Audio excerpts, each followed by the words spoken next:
Hello, my Teaserking family. I'm still sick, but I'm feeling a little bit better. Um, One quick note. I'm not sure what's going on with the Utah-Oregon game. I do 10 team teasers with family members, as you know, and I gave that out as one of our 10. And two guys said, hey, I can't bet it. It's not on the board. Now, I don't know why. Now, we're betting it over. That's our free pick. The line moved from Oregon -3 to Utah -3, but the total didn't move, which is really strange. The fact that the total is only 60 is really strange. That's a low for these two teams. So I don't know what's happening. Possibly Bo Nix isn't playing, but again, he's not on the injured list. They keep doing this shit to us. First, it was Spencer Sanders at Oak State, which we don't know if he's playing yet. Then we went to Jefferson at Arkansas against LSU. He's not playing. He's not on the injured list. Then there was Gabriel at Oklahoma. He's not on the injured list, and all of a sudden he plays. Well, he's on the injured list. It's questionable, and then he plays. We got to wait till game day. So you can't really get your bets in because you're waiting on the injury. Or you make your bet, but you don't know the guy's injured. So please be careful on that game. I will update you tomorrow morning what I know, but at this point, the line is Utah -2.5, over under 60.5. All we care about is the over under. As far as I know, we know whatchamacallit's playing. I'm blanking out on the Utah quarterback, Rising. We know he's playing, as far as I can see, and as far as I know, Bo Nix is. Why would he not play this game? But maybe he's injured, but he's not on the injured list. I went on covers. I went on all the injuries. I went on Twitter. I don't see an injury. So I don't know why he's sitting it out for to get ready for the draft. Then the question comes, I've already bet it, so I'm either fucked or I then bet the game under in a teaser, but I can't. You cannot tease unless you have one. You cannot trap unless you have one part closed. So unless the first half of the bet wins, then I can trap. I'm going over 54. I can then go under 60. But if he plays, we don't care. If he doesn't play, we're fucked. Because the line will drop down to 54, and then you're not even really trapping it. You're just offsetting it. Again, we need the first half to win. Once you get the first half to win, then you can trap. Otherwise, you're just fucked, and there's really nothing we can do. I mean, we were making these bets yesterday after we were looking at the line. So, again, the line went from Oregon 3 to Utah 3. So what's going on? But why doesn't the total move? Bo Nix was out, the total would move. I did see some guy get injured on Oregon, a running back or receiver, but I don't care about that. That's not going to affect the over. So just piece of news, just be careful. This is why nothing's 100% sure, and this is why you got to be careful. And it's ironic. You're trying to get it in before the line moves for the totals, and then then they come up with this stuff on freaking Thursday.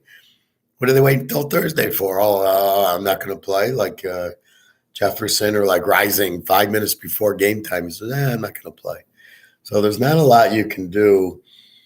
You're kind of at the mercy of, I can wait till Saturday to make the bet, but then I've lost 5 points because the total moved and I've lost the teaser. So a lot of bullshit going on now. Last night, 2 games. I give you the over as just a free pick in the video. Go over Green Bay, Tennessee, based on it's a 41. And you got Aaron Rodgers. So I know all I need is 35. The game was over in the third quarter. It was 2017, which is 37. Tennessee got a late touchdown, 44. Now, here's my thought. Green Bay loses to the fucking Lions, Right, they scored 9. Then they beat Dallas with their defense, 31-28. They're down 28-14. They come back, scored 2 touchdowns. Now, here they are, and they lose to Tennessee at home. What the fuck? How do you beat Dallas and lose to Tennessee? Hey, they lost early, 27. They made Tannehill look good. Now that gets you into the argument. How bad is Prescott? Because Tannehill lit up Green Bay, but Prescott couldn't. So here you go, 27-17, which is what I locked Dallas for, was Green Bay stinks. So again, I get it. Okay, now Green Bay's back. They beat Dallas. They lose to Tennessee. So that's a lot of the problems with pro football right now. You don't see Georgia losing games they should win. Alabama sees terrible this year, but you don't see Ohio State losing to Indiana or Michigan losing to, Michigan State, things like that. Hey, Greg and John. So just food for thought. So the pros we'll talk about tomorrow. I don't know of anything. The Buffalo game has been moved to Detroit. So if it's off the board, I did play the game over 42-36. I've already played it. I don't know where it's going to go. I don't know if that was, it's going to snow. We'll have a low over under or not. Buffalo Cleveland is a huge over game. So I would get that in, but I don't know. But they are playing Sunday in Detroit. And I know I'm here in Detroit, and I know they're playing the game here because the Lions are at the Giants. So keep that in mind as soon as if you get a 42, jump on it because they're both pretty explosive. And now you don't have to worry about the weather playing in a dome. So I know that's happening. And okay, so last night, I kind of warned you about taking SMU. I said, be careful. This is my whole thesis. Be careful about strong offensive teams playing good defense. You don't want to fuck with good defensive teams.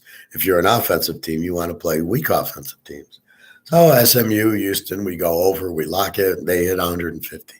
Then SMU, South Florida, terrible defense.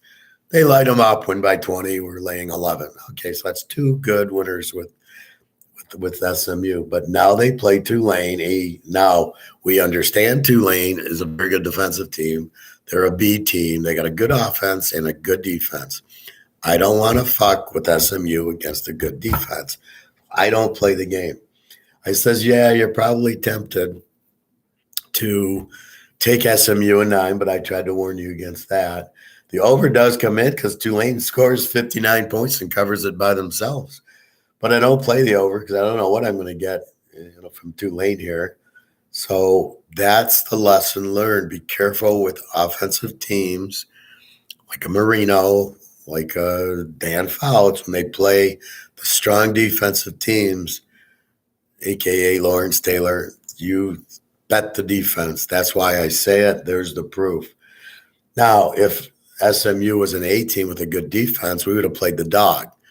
But because they're an over team, which means they score 40 but give up 40, I can't play them. Maybe I can go over because Tulane's strong, but they have a strong defense. Well, with the strong defense, SMU did put up 24 on them, but Tulane put up 59, so it goes 83 on those 64. So you could have maybe played it over, going, well, SMU will score on them, but Tulane just killed them. So that's the lesson learned here. My UConn has had a good season. Well, again, UConn changes coaches. They go with Jim Mora Jr., and he's very good.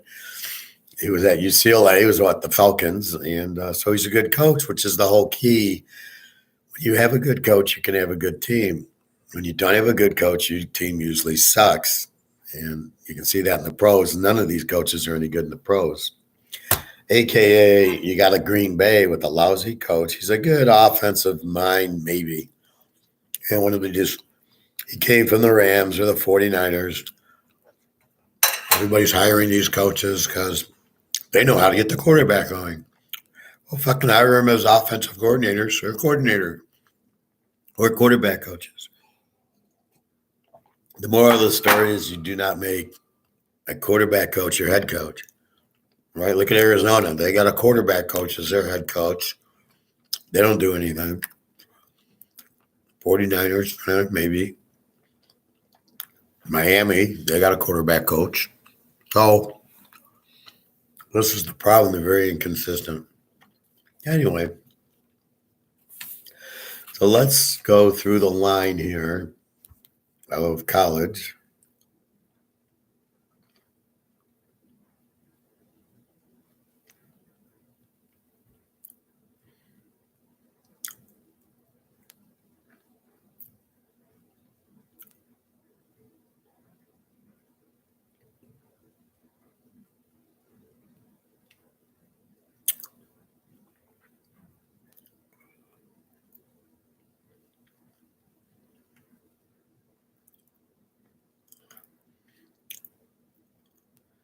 Just curious. No, he was able to bet it. Okay.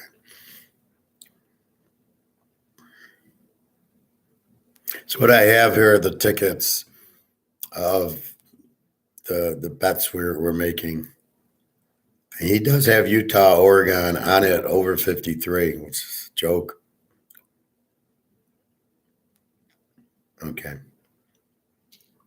So let's look at the line.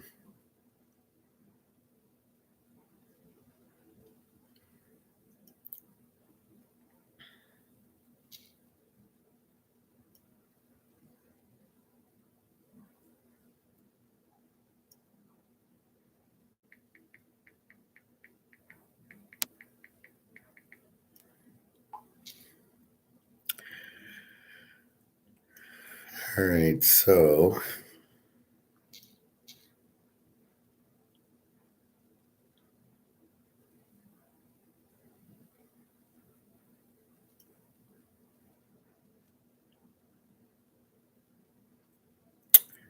let's go. So real quickly. So I'm on Twitter, Oregon.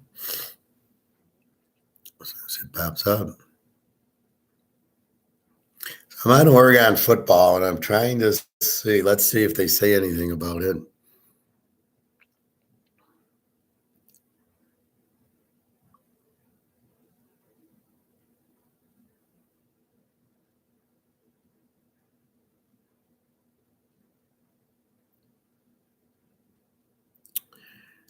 And I'm just looking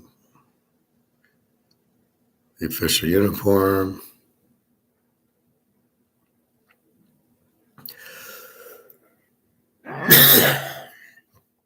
I don't see anything that says Bo Nix is one of the 5 finalists for the Johnny Unitas and a semifinalist for the Davey O'Brien National Quarterback Award. So is he really going to sit out?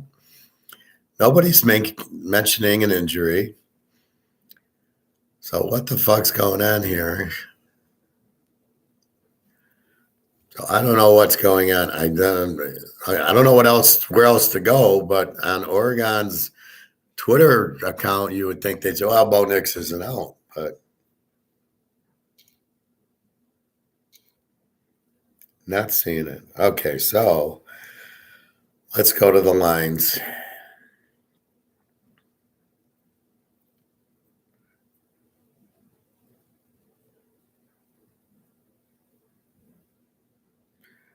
Okay, we are on scoresandodds.com.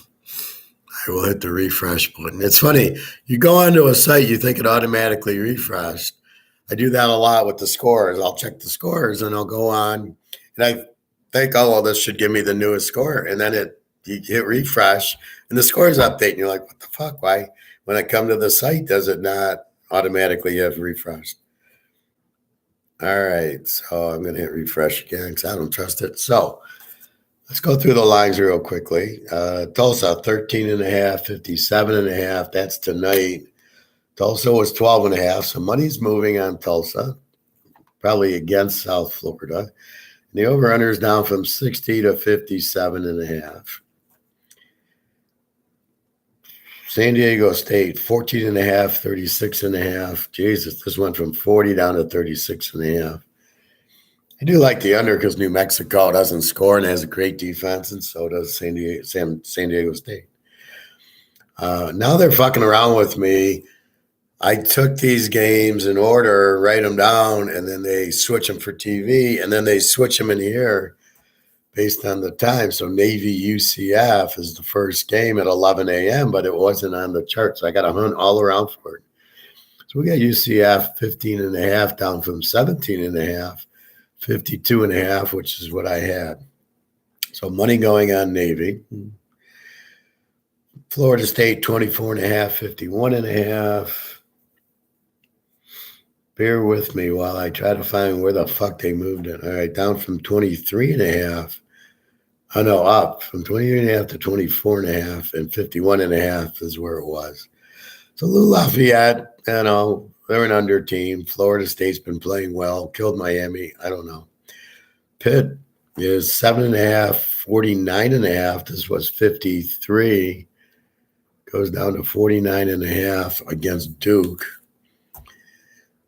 Michigan State down from 11 to 9.5. Over under 47.5 was up from 46. There is snow today here in Michigan. The Central Michigan game the other day was snow. So we're getting cold weather. Pros, it doesn't matter. The Lions playing a dome because they're pussies, but in the, here it's going to be cold in the Midwest. So your Ohio, Illinois, Indiana, Michigan, Penn State games will be cold. Liberty 10.5. Oh, good God, where's Liberty?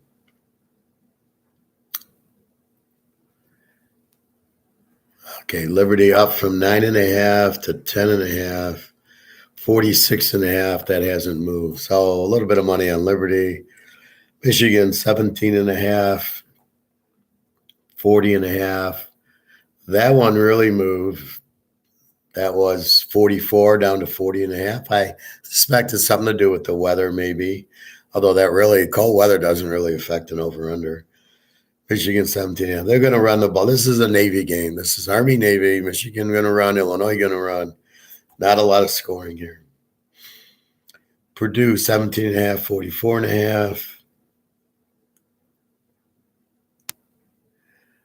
44.5. Come on.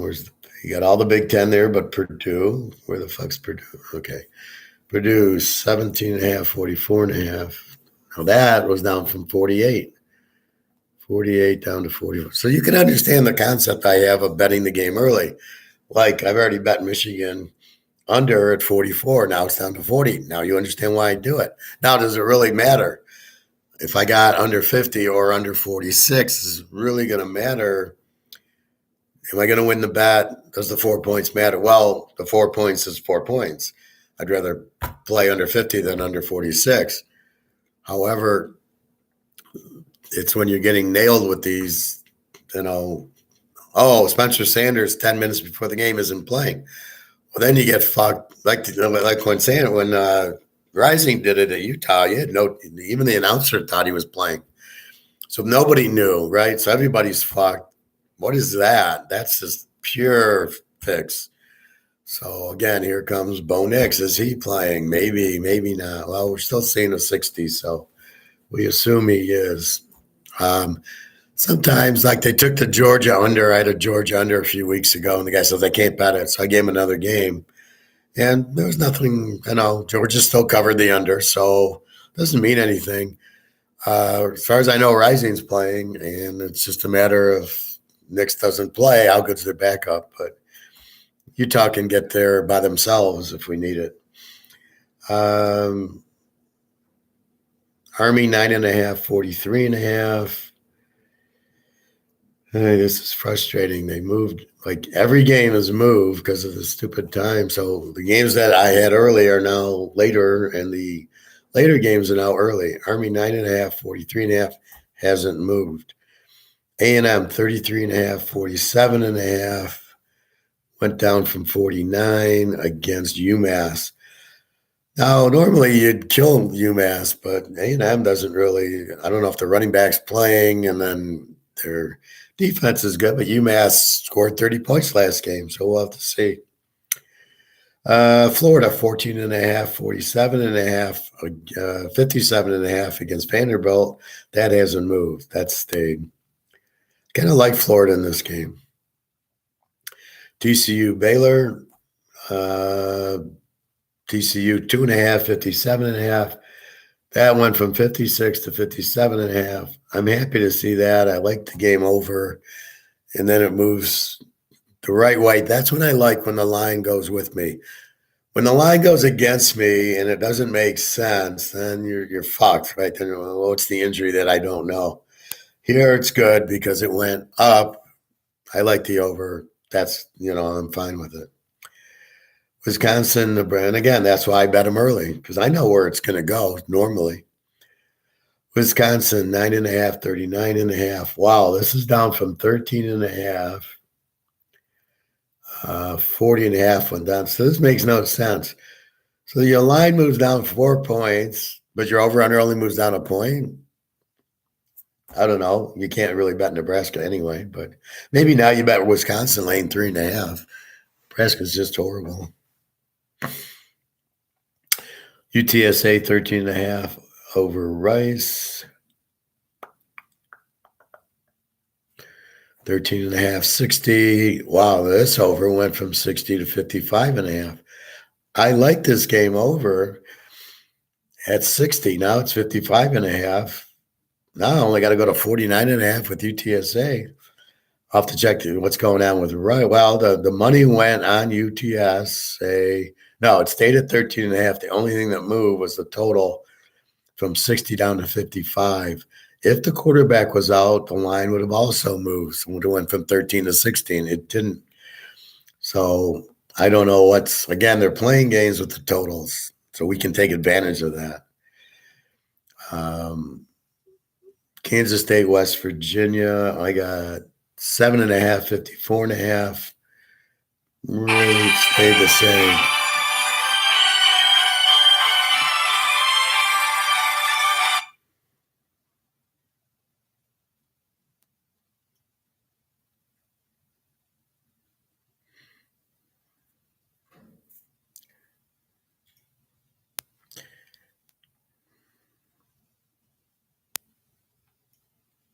Just 1 second. I gotta. Oh.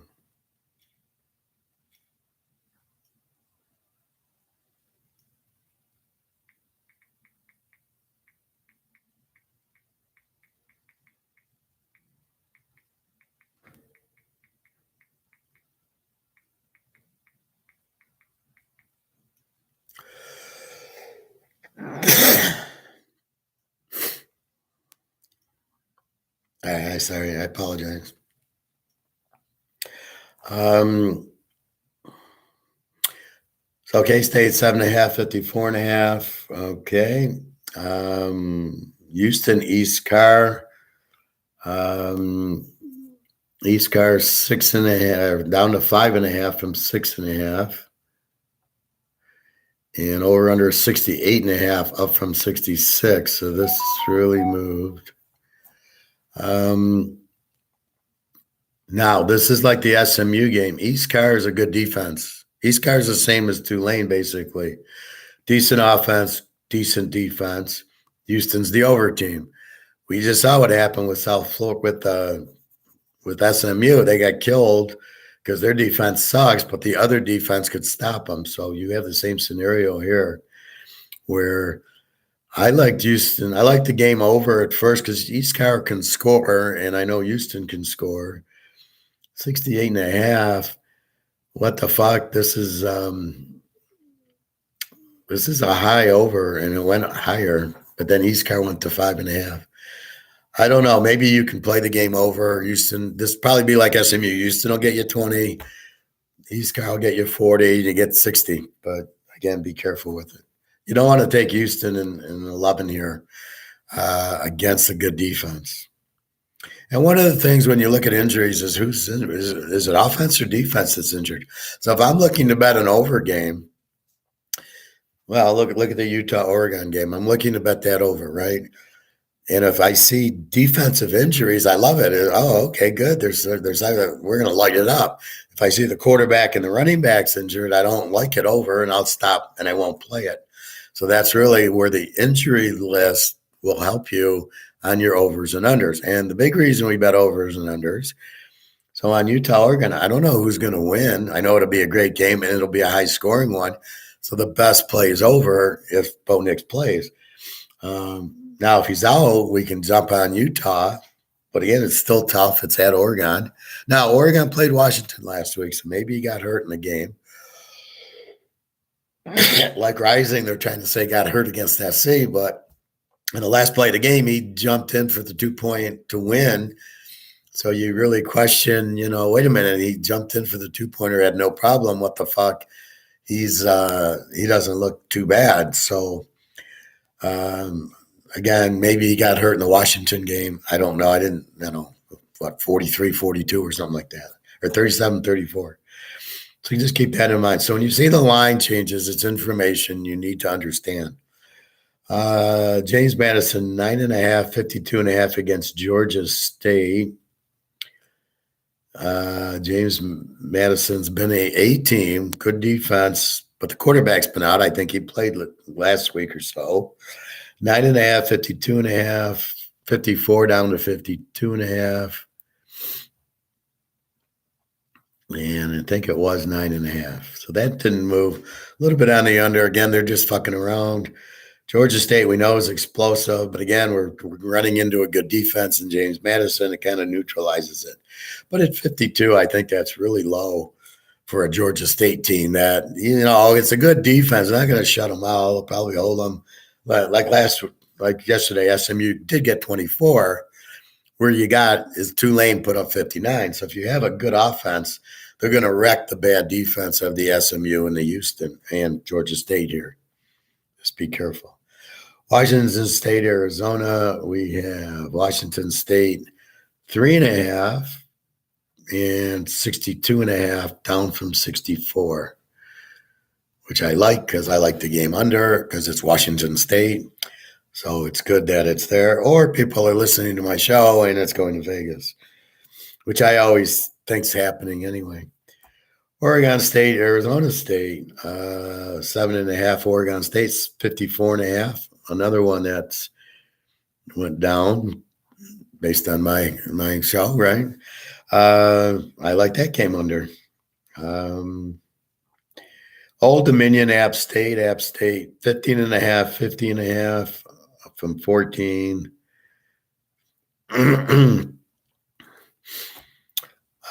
So App State at 15.5, 50.5. A little bit of money there. App State is an over team. They're more of they have a good offense. They have a decent defense, but there's been cases that it hasn't shown up. And Old D's more of an under team. He had one game against Coastal Carolina. The running back runs for 300 yards, but he hasn't been back. So Old D's an under team. App State's an over team, but 15.5 is a big number. Notre Dame, BC. Notre Dame, 20.5 down from 21. 42.5 down from 46. Jesus. Could be a little cold weather, but it doesn't really matter in football. The cold weather will hurt you in baseball. It won't hurt you in football if it's just cold. It hurts you with wind and rain. As one of my friends asked me last week, he says, well, the Carolina-Atlanta game's going to have wind and rain. Should I bet it under? I said, if that's what the case, bet it under, and it went under. So that's what you have to understand. The wind and rain affects the throwing. The cold doesn't. They can still throw. Quarterbacks have big hands. They can fire the ball down there. Look at Aaron Rodgers in Green Bay. Brett Favre at Green Bay. Bart Starr at Green Bay. It never affected Green Bay. They scored. The Ice Bowl was 16 below. 21 said they put up a 38. I don't know what the over-under on that game was in 67, but I would imagine I would have been on the under in the game. Penn State, Rutgers, we've got 19.5, 44.5. Really hasn't changed. It was 20, but I'm not going to do anything. Louisville, 3.5, 44.5. Louisville.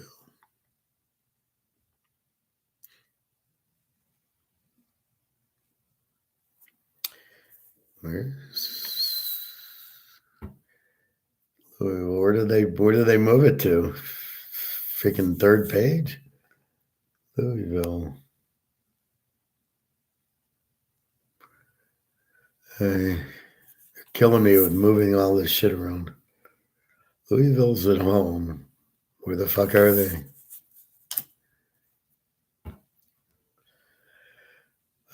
Excuse me as I try to find Louisville. So I can't find Louisville? Really? Louisville and NC State.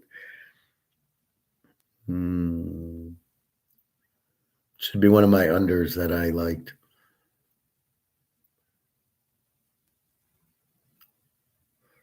It's unbelievable. Like, I'm going every freaking game. Where could it be?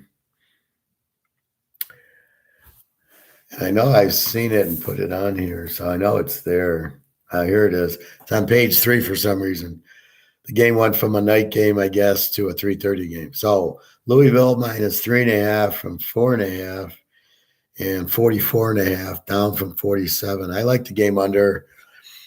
NC State, we know, has got a good defense, and the quarterback's been injured. He's out. Louisville's got Cunningham as the core, I think, Cunningham. And they're an under team anyway. So you got two really under teams, and I'm not sure if the Louisville quarterback's playing. So this is probably a good under with just two good defenses and no quarterbacks. Sort of like the Rams, Arizona. Miami and Clemson. Clemson went from 20 down to 18.5, which would tell me that Van Dyke is playing over under 47 to 47.5. So we have to check for Van Dyke. Let's do a quick check on here. I don't really trust scores and odds for injuries as much as I trust the covers, but even that, Van Dyke. Tyler Van Dyke was held out of the last game. I love this explanation. Due to a shoulder injury, it's unclear if he'll face them. So we don't really get any answers on scores and odds. It's such a stupid injury thing. So we'll have to check on Van Dyke. I'll report back on that. But, let's go to covers, I guess. And I'm not sure if it'll be on covers. But because the line dropped 1.5 points, it dropped because of the injury, I guarantee you.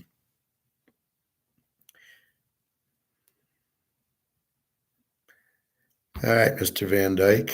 He's kind of had a rough year. I mean, he was like 40 touchdowns last year. This year he's got like 12 and 6 interceptions because of the new coach. So while I'm here, I'm going to quickly look at Oregon again. All it has is code of the wide receivers questionable. We got a running back who is out. Neither really matters. The only thing that matters is Bo Nix. Oak State, I got Spencer Sanders, still questionable. Oklahoma, nobody out. This is like such a lock, this game. If Sanders plays, this is a lock over, or it's a lock dog. But I assume the 7 is because Spencer Sanders is out. Excuse me. Miami.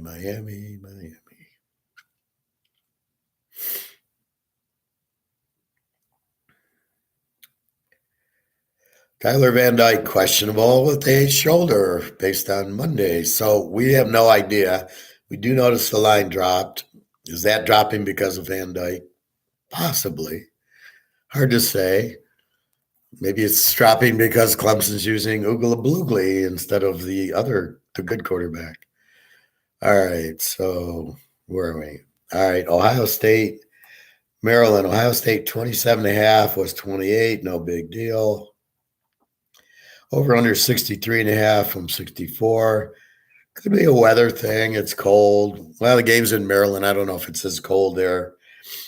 63.5. This is the case. Do you think Ohio State's going to get the 63 by themselves? Because Maryland's not going to score this game. Very little. Or do I take Ohio State in late 21 figuring they got to win. But they really don't. I mean, as long as they beat Michigan, but they don't want to fuck around and not make the playoff after last year. And I warned you about Ohio State this year. They are on fire, blood in the eyes, because they didn't make the playoff, and I guarantee you they beat Michigan. Georgia, Kentucky, my boys. Georgia, 22.5 up from 20, 49.5 from 50. Nothing changed really in the over-under. Why I like the under is both teams are under team. Both teams have strong defenses. So Georgia's not going to just put up a 50 on this Kentucky team. They won't put up a 40, but they're not going to put up a 50. But this is what I like, both under teams. This is an under anyway, but with Georgia, it's really an under. Kansas and Texas, my Kansas team. Texas is 9.5, was 10, and 63.5 was 64. Not really worried about a half a point. Games at Kansas. I don't know what kind of weather you got there, but nothing looks alarming at this point. South Alabama. Where are you, South Alabama? South Alabama. 7.5. That's what they were. 7.5, 45.5, 7.5, 46. Really hasn't moved. Troy, 14.5, 47.5. Down from 50, no big deal. 47 to 47, no big deal. Half point moves, I don't even care. They're not even worth talking about. Charlotte, LTEC's 2.5, 64.5. Down from 3.5. And 64 to 65, 64.5. Florida Atlantic, 4.5, 50.5. Florida Atlantic. Down from 5, no big deal. 4.5. Or no, Florida Atlantic's 5.5, 50.5.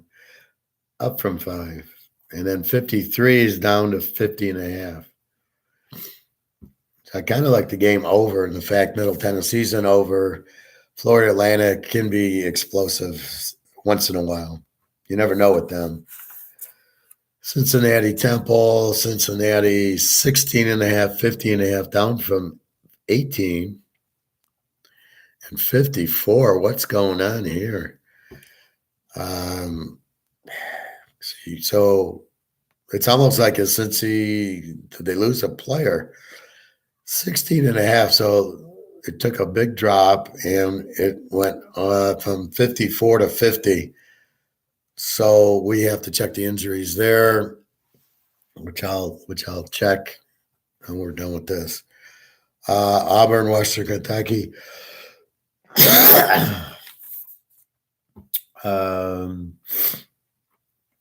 Auburn 753 is down to now 5.5. 52.5. I told you I like Western Kentucky. I think they're a very live dog here. Morning, Alex. I sent you the picks yesterday. Let me know if you're having problems going over in the Oregon game.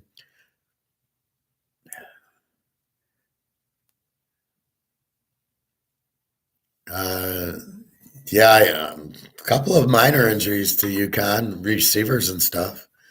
But anyway, let me know if you're having problems with Oregon. The line switched from Oregon -3 to Utah -3. The over-under stayed the same. I can't find any injuries. One guy who's doing what you're doing with the 10-teamer says he couldn't bet it. But I've had the same issue where they couldn't bet the Georgia under either. So I don't know if they just take a game they think's a real good one and they just don't let you bet it. I don't know. But let me know if you're having problems. But I did email you your 10. And we can do pros too. There's a couple of pros I like. Mini 2.5, 32.5. How the fuck do you do 32.5? So mini was 3, goes to 2.5. 32.5. Now, yesterday in the Packer game, I went over with it, even though my initial thought was, it'll probably be an under game. And then I saw the line at 41.5. I'm like, what the fuck is it 41.5? Rodgers is playing, Tannehill's playing, Henry's playing. What are you doing? So I went over on an under game because of 41.5. It's 35.5 with Aaron Rodgers. He was over in the third quarter. It was 20-17, 37. We won. It ends up 44. How the hell can you make that so low with Aaron Rodgers. So now I come here to Iowa and I'm like, oh, it'll be a 40. I'll go under. It's 32. I have never seen a 32, even in an Army Navy game, which is always 10-7. I've seen 35s and 36s. A 32 tells me Vegas does not want any action on this game, which is not the point of the bookie. The bookie is supposed to get even betting. Who the fuck's betting this game under at 32.5? And I haven't seen it move. It's still 32.5. It opened at 32.5. Nobody in the right mind is going to bet this game under 32.5. I don't even want to tease it at 38.5. We got burned a couple of weeks ago with the Iowa Northwestern when somebody scored a late touchdown to go to 46, which is still an under number. So I am not touching 32.5, although I am getting tempted to go over 26.5. It's too low of a number. Iowa's starting to score. Minnesota, Ibrahim will score. It's in Minnesota. Iowa's not as strong on the road. Yeah, I agree with you, Alex. Over 26. You already teased it. Yeah, you're going to find 26 points in this game. Minnesota, Ibrahim will score touchdowns. Iowa's starting to score. 26 is 14-13, and you've got the game over. What the fuck? Right? It's a double teaser if you tease it over because it should be 38-40. So let's say it's 40, and you would go over 34. Now you get to go over 26. That is so low. That's Vegas going, oh, don't bet it under. Oh, professor, don't give out an under on this game. So it's like, what did we see last week? We saw two games that were so high we didn't bet them over. One was UCLA, Arizona, which was 78, and it did not go over. It ended at 60-something. And the North Carolina Wake game, also a great over until they made it 77. That game ended it was 30. It was a 60-point game. It was a 70-point game, which did not cover the 76-77. This is why I warn you. You've got to look at the game and figure what you're going to do. Iowa, Minnesota, okay, 40 under 46. When they pull this shit on you, 32, it's like when they pulled the 70 over to 76. There should never be a game with a line of 76. Never, ever, ever should there be a game with a line of 76. If you're a real bookie and you want action on both sides, who's going to bet the over? Who's betting the under here? This is an over bet, or you just watch it and say, well, it's just too low. The Duke total looks low. I haven't gotten it. Oh, yeah, I have. 7.5, 49.5. Actually, I think I gave you Duke. I like Duke in the game, getting 13.5. They had North Carolina. They killed Miami. Pitt isn't anything special. I think Duke wins the game right out. You got 13.5. I like that better than the over-under. So I think I gave you Duke, Alex. Let me know. So, again, this line is way too low. I think, like Alex is saying, go over the 26.5. Alex knows the way I think, so I can understand it. UTEP, 13.5, 50.5. Down from 14, nothing major. 50.5, that really hasn't moved. Florida International is terrible. They're a Z team. But UTEP is an under team. They're not going to really score a lot in the game. I like it as an under at 50, under 56. Where are you going to get points? Florida International doesn't score. They have a terrible defense, so UTEP might score a little bit on them. But that's how I see it. I wouldn't touch UTEP minus 13.5 here. I will go through the Z teams with us as soon as I'm done with this. Texas State, 5.5, 50.5. They were 4, so they jumped to 5.5. The over-under went from 52 to 50.5. Texas State is the under team. North Texas is the over team. That's why you listen to me, right? Texas State playing Arkansas State, who's an over team. What did we say? Defense beats offense. Look at the SMU game yesterday. I warned you about SMU and 9. Tulane kills them. So that's what happens. Under teams beat offensive teams. Lawrence Taylor beat Montana. Texas State, 5.5, 50.5. This game's an under. Arkansas State Shouldn't score too much on Texas State. And then Texas State, just a good defensive team, really. North Carolina, I like this game. 21.5, 62.5 to Georgia Tech. Up from 20 to 21.5, 63. That's confusing, down to 62.5. Both quarterbacks of Georgia Tech are doubtful. I don't know. Sims is out for the year. The backup, I don't know. They suck anyway. They're more of a W team. They're actually favored over Miami with the whole team injured, and Miami buried them 35-10 last week. North Carolina probably needs the game. They beat Pitt. They beat Wake. They beat Miami. I think it's North Carolina and Clemson for the title. I don't know if North Carolina can get in. They lost to Notre Dame, so I don't know if they can get in the playoff, but they certainly want to win the division, right? Whatever that means. 21.5. I think they'll kill Georgia Tech in this game. Georgia Tech, just no defense. Carolina's defense is better than you think. They played Miami with Van Dyke pretty good, like 28-25. So here you got 21.5, but I don't think Georgia Tech scores. I'm afraid to go over because I don't think I'm going to get points from Georgia Tech with two quarterbacks probably out. You're on the third stringer, and they're not much to talk about anyway. They're a W team. They don't score a lot, and their defense sucks. So look for North Carolina to just clean house here. Stanford Cal, the big rivalry, the game that invented the laterals. Now, in this game, the reason the laterals freaking worked was it was a kickoff return. And what did Joe Cap do? The Cal coach had 8 option quarterbacks on the kickoff return. That's why it fucking worked. Now you see it in the pros. You got tackles. You got 5 offensive linemen on the fucking field. It ain't going to work. It's never worked in the pros. You had the Buffalo throwback pass in the kickoff return. You'll never see this work in the pros unless it's on a kickoff return. And you can put in 8 option quarterbacks, which what team has 8 option quarterbacks? That's why it worked. Cal, 4.5, 45.5. Down from 6, and 45 is 45.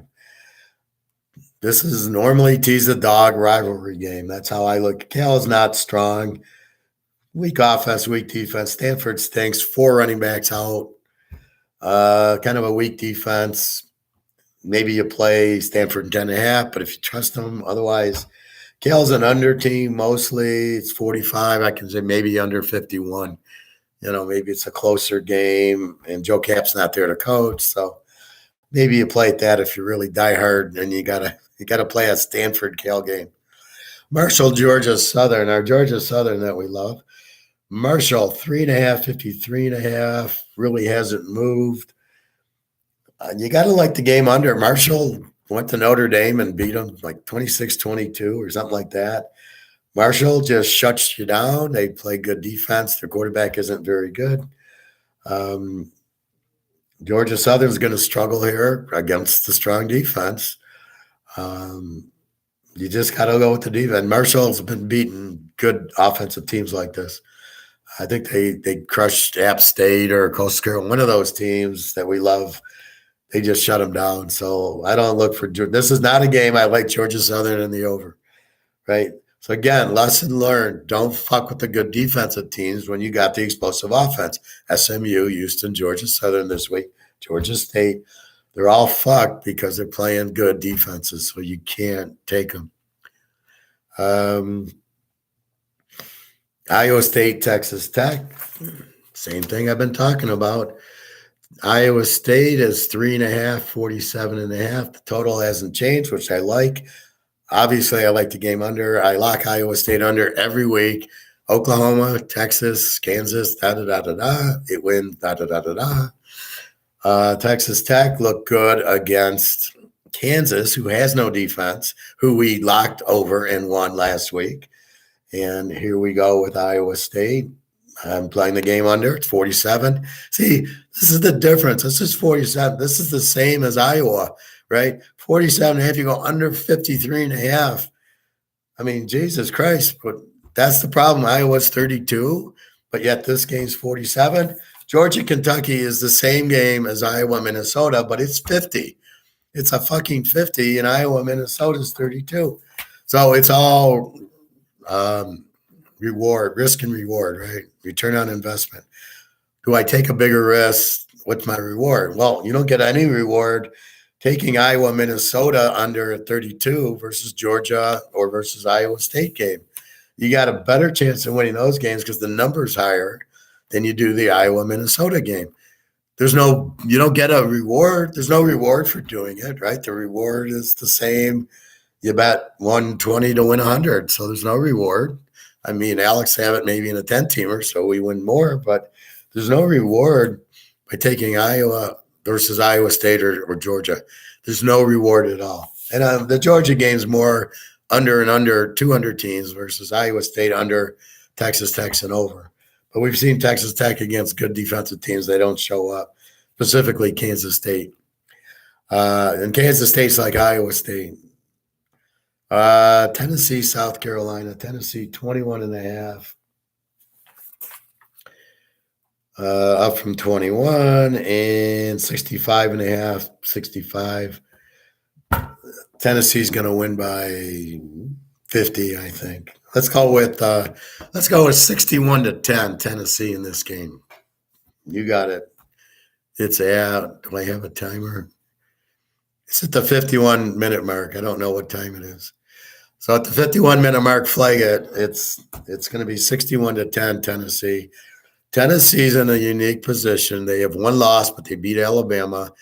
If they win out, Georgia's going to play LSU in the SEC championship game. Georgia will win. You can't play a running quarterback against Georgia. It's not going to work. Georgia's going to win. Now here comes the one-team lost teams. Michigan and Tennessee and UCLA and the whole Pac-10 and the Baylor, Oak State, Texas, all that realm. TCU's in. Maybe they lose one game. Tennessee must win this game. South Carolina, Rattler sucks. He's got like 8 touchdowns and 15 interceptions. Like, seriously? If you can't be a good quarterback at Oklahoma under whatever his name is, who's now at USC, you can't be a good quarterback. So he's struggling like shit here. Tennessee's just going to load up and keep scoring.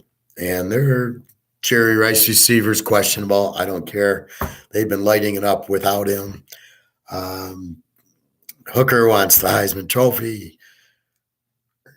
He's a great quarterback. You're going to see a lot of points here against South Carolina. And what are they going to do with Rattler? They're going to come back. I mean, come on. Love Georgia. 21.5. All you need is 15.5. It'll be 28-0 in the end of the first quarter. They're going to go boom, boom, boom. Look what they did to Alabama. They're going to do it here. The only team that can fuck with Tennessee is Georgia. The defensive team will always shut the offense down.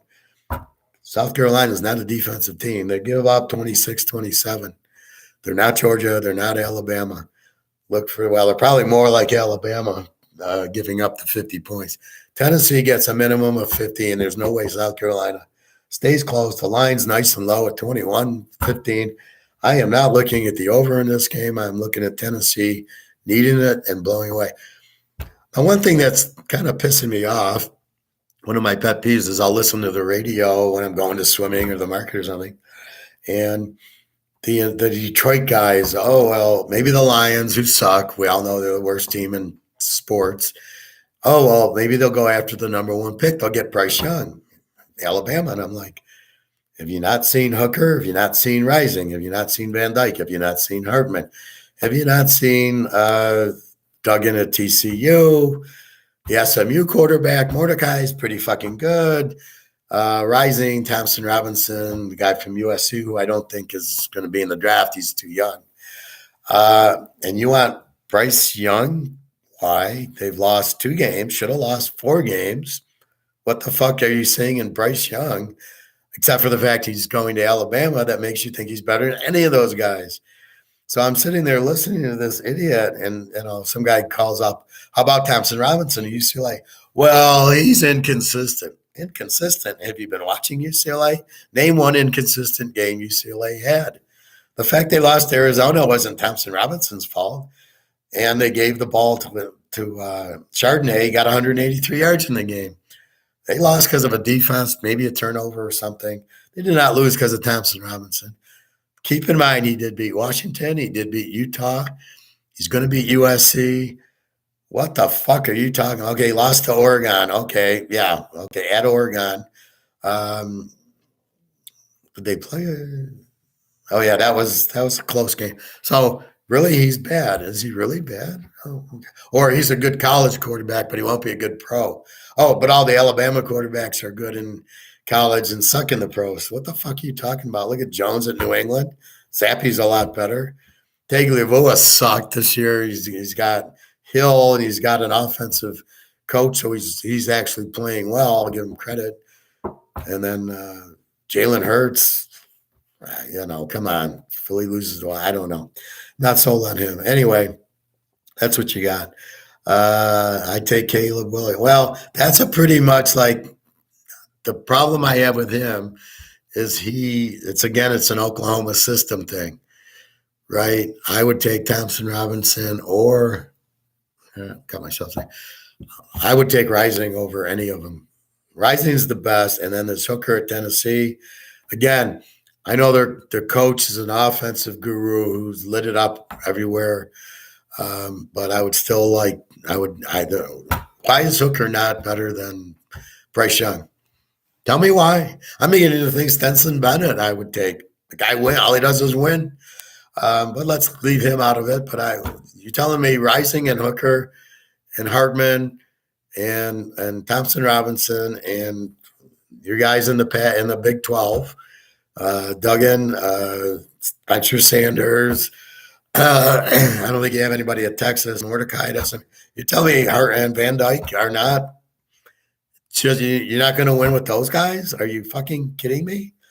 I would not take if I had the number one pick, I'd be taking maybe the running back at Texas or if I have a good defensive player at LSU or Georgia. That's who I would take. And then I would come back in round 2 or 3 and get Van Dyke, Rising, whoever's left, because everybody's going Alabama with this guy. You got to be kidding. All right. Boise, 14.5, 43.5 against Wyoming.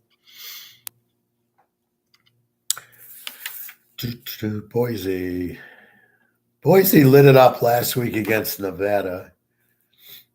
Where the hell am I? Boise. Okay, Boise is 14.5, 43.5, up from 12, 45 down to 43. Boise is a very strong defensive team. Wyoming just can't score. They're a pretty good defensive team. The one score that I must warning you on is San Jose State, San Diego State. 200 teams that can't score, and the game goes 43-27. How the fuck did that happen? So with that said, you got to be careful. But Boise and Wyoming should be an under. As you can see, it's gone from 45 down to 43.5. Boise, I don't know how they'll cover 14. They are not very good. Ole Miss and Arkansas. Now, from what I read, Mr. Jefferson's playing. Probable. He never hit the injury list last week. He hits it this week on Monday. Probable with miscellaneous. You don't even know what it is. The line's gone from 3.5 down to 2.5 for Ole Miss and 64.5 from 60. So this game's climbed a lot. I do have Jefferson playing. I do like Arkansas as a home dog, specifically because Mississippi just played Alabama, and you're going to be flat after playing in Alabama. You get all up for it. The game was in Ole Miss. Sky high, you're going to be flat against how do you go to Arkansas and possibly win on the road when you're not very good anyway, Ole Miss? They're more of a running team. So I don't – Arkansas with Jefferson, I'm very comfortable with 8.5 in Jefferson. Do I go over? Arkansas is an over team. Ole Miss I have as an A team. They hold Alabama 30-24. So maybe I don't go over on it if you're holding it. But I don't know what Alabama is. They are not lighting it up. They lit up against Tennessee because they had to. But all the other – Texas was 19. A&M was 24. Half the games they're barely getting 30 points in. Come on. Okay, I need your help on this one, Alex. OU 7 and 60. It was up to 66.5. Alex, is Spencer Sanders playing? I need your help. All right, no problem, Alex.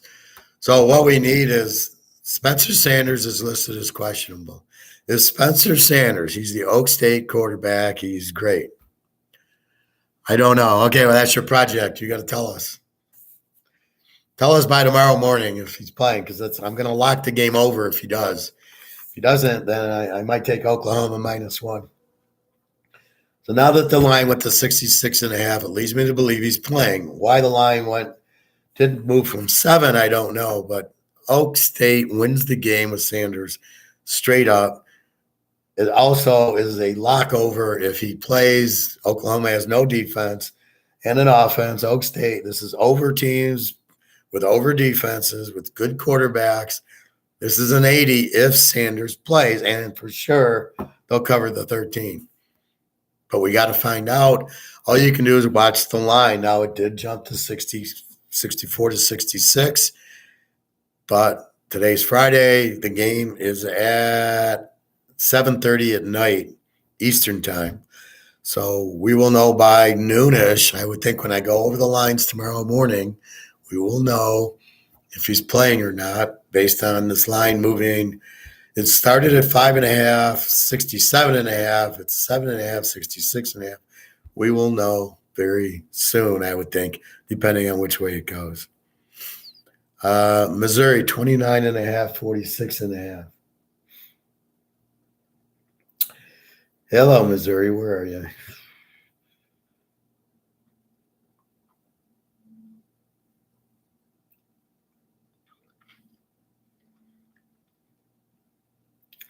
All right, Missouri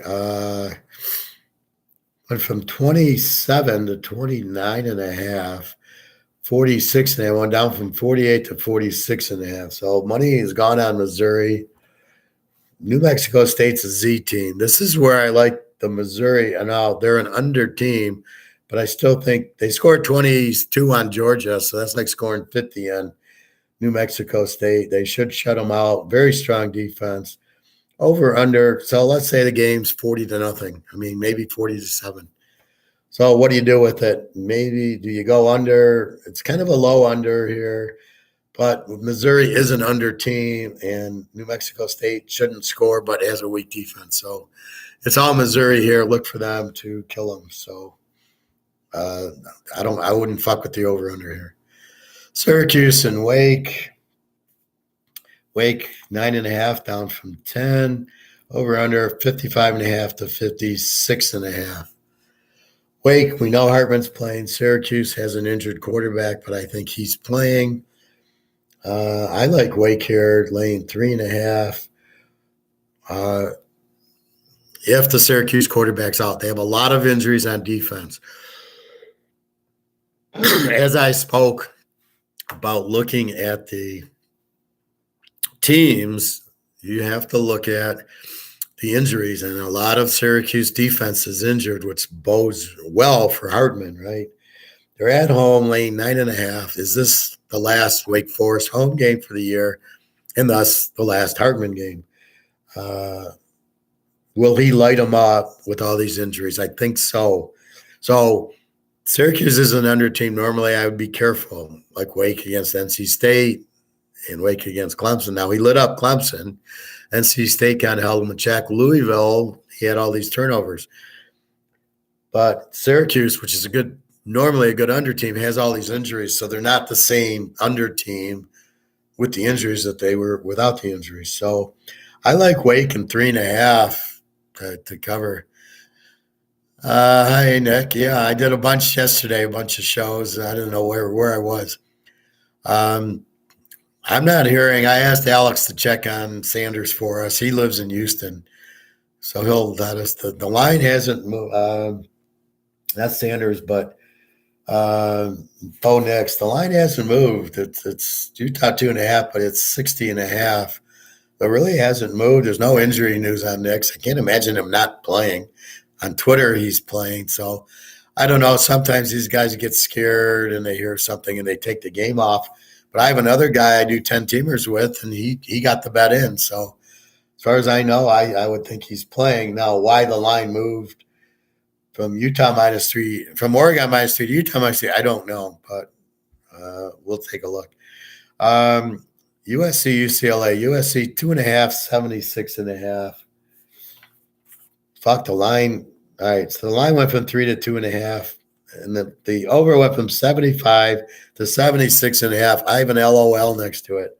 You've got to be fucking kidding me with the 76-point over. Even though the game, look at last week, USC Arizona was the same over. Normally it's a 65, 66 with 76. You could bet it. Excuse me. You could bet it. And therefore, it didn't even get over. It got 60 and you needed 70. I like UCLA as the dog here. I can't go over. It's too high. UCLA wins the game straight out, I think. This is UCLA's beat Washington. They beat Utah, which is better than USC. You beat Rising, you're going to beat USC. And then they played Oregon right down to the wire. So last week, I don't care about with Arizona. They were probably looking ahead to USC, you think. This will be a war, as far as I know. Running backs playing. I know Thompson Robinson's playing. Nobody's sitting out. This game will be an 80-point game, but UCLA as the dog here, I love it. So I'm taking UCLA as the dog, 8.5. UAB, LSU. I got LSU minus 14.5 and 50.5, down from 54. A lot of these overs are dropping 3-4 points. And as we saw a couple of weeks ago, I made the analysis and I said, but they all went the other way. So the number dropped from 54 to 50 and they went over. So I don't buy any of this shit. Why would UAB, LSU? This is an under game anyway because both teams have strong D. UAB is a strong team. They're the ones who went to UCLA and lost 33-32. So they're not going to have problems with LSU. This is a night game for LSU. Again, it's not a conference game, and LSU needs to win the last game. I think they play Auburn the last game to get into the championship. Well, I think they're already in because even with the loss, they beat Alabama. So they would both have 1 losses. Well, Alabama's got 2 losses. So LSU, I think's in. They get to play Georgia. Good luck there, which is why Tennessee's such a strong play because as long as they have 1 loss, they have a chance to get in the playoffs. So they're not losing the South Car. LSU here, this I have as an even, as an under. I wouldn't touch LSU 14.5 against UAB, a very strong team. Wouldn't be surprised if UAB gets the W here. Air Force 21.5. Where's my Air Force? Up from 20, so they moved up a point, over under 42.5. Colorado State's a Z team. It's about enough set. Air Force should kill them. Don't fuck with the over-under in this game because it's a better play to play Air Force. All I got to do is win by 15. It's sort of like the North Carolina game, just win by 15. And you're playing a Z team that really sucks, Colorado State. So I'll just take Air Force here. Washington, 30.5, 62.5. The over went from 64 down to 62. Colorado won't score in the game. Washington, okay, big game, yes.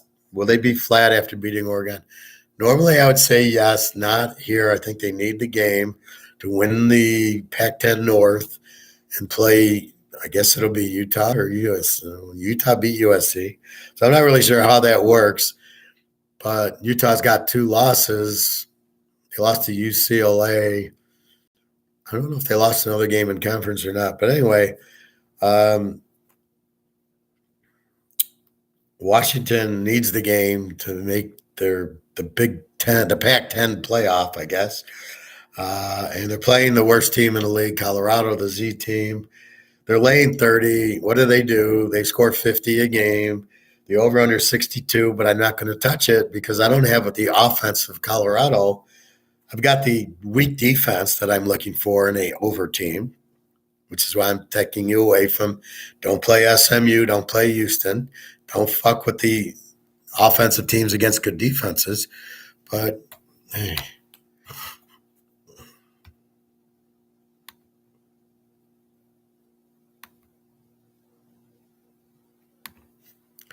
So don't fuck with that. But here I got Washington playing a weak defense. I got them playing a terrible defense. So with that said, you could definitely go just blow them out, Washington. So they'll be in the 50s. I don't see how Colorado at Washington, maybe at Colorado they could play, but not at Washington. Like Washington here. San Jose State, Utah State. So, this game is even, I guess. I don't have a number. And 50 and a half is the points. So how the hell is this game even? San Jose, Utah State. I like the dog Utah State when they're getting 9. Over under, probably an under. Well, San Jose State's an under defense. Utah State's not. Utah State started to score a little bit. I don't know. I mean, I like the dog, but now you're not giving me one. I don't really like the over-under in the game. Here's Utah, Oregon. All right, Utah, Oregon. Utah minus 2.5, which we know, and over-under 16.5, which we know. I go into matchup on scores and odds, and I look at injuries. Am I going to see the Oregon quarterback? No injuries to report. This is what I hate about this site. No injuries to report.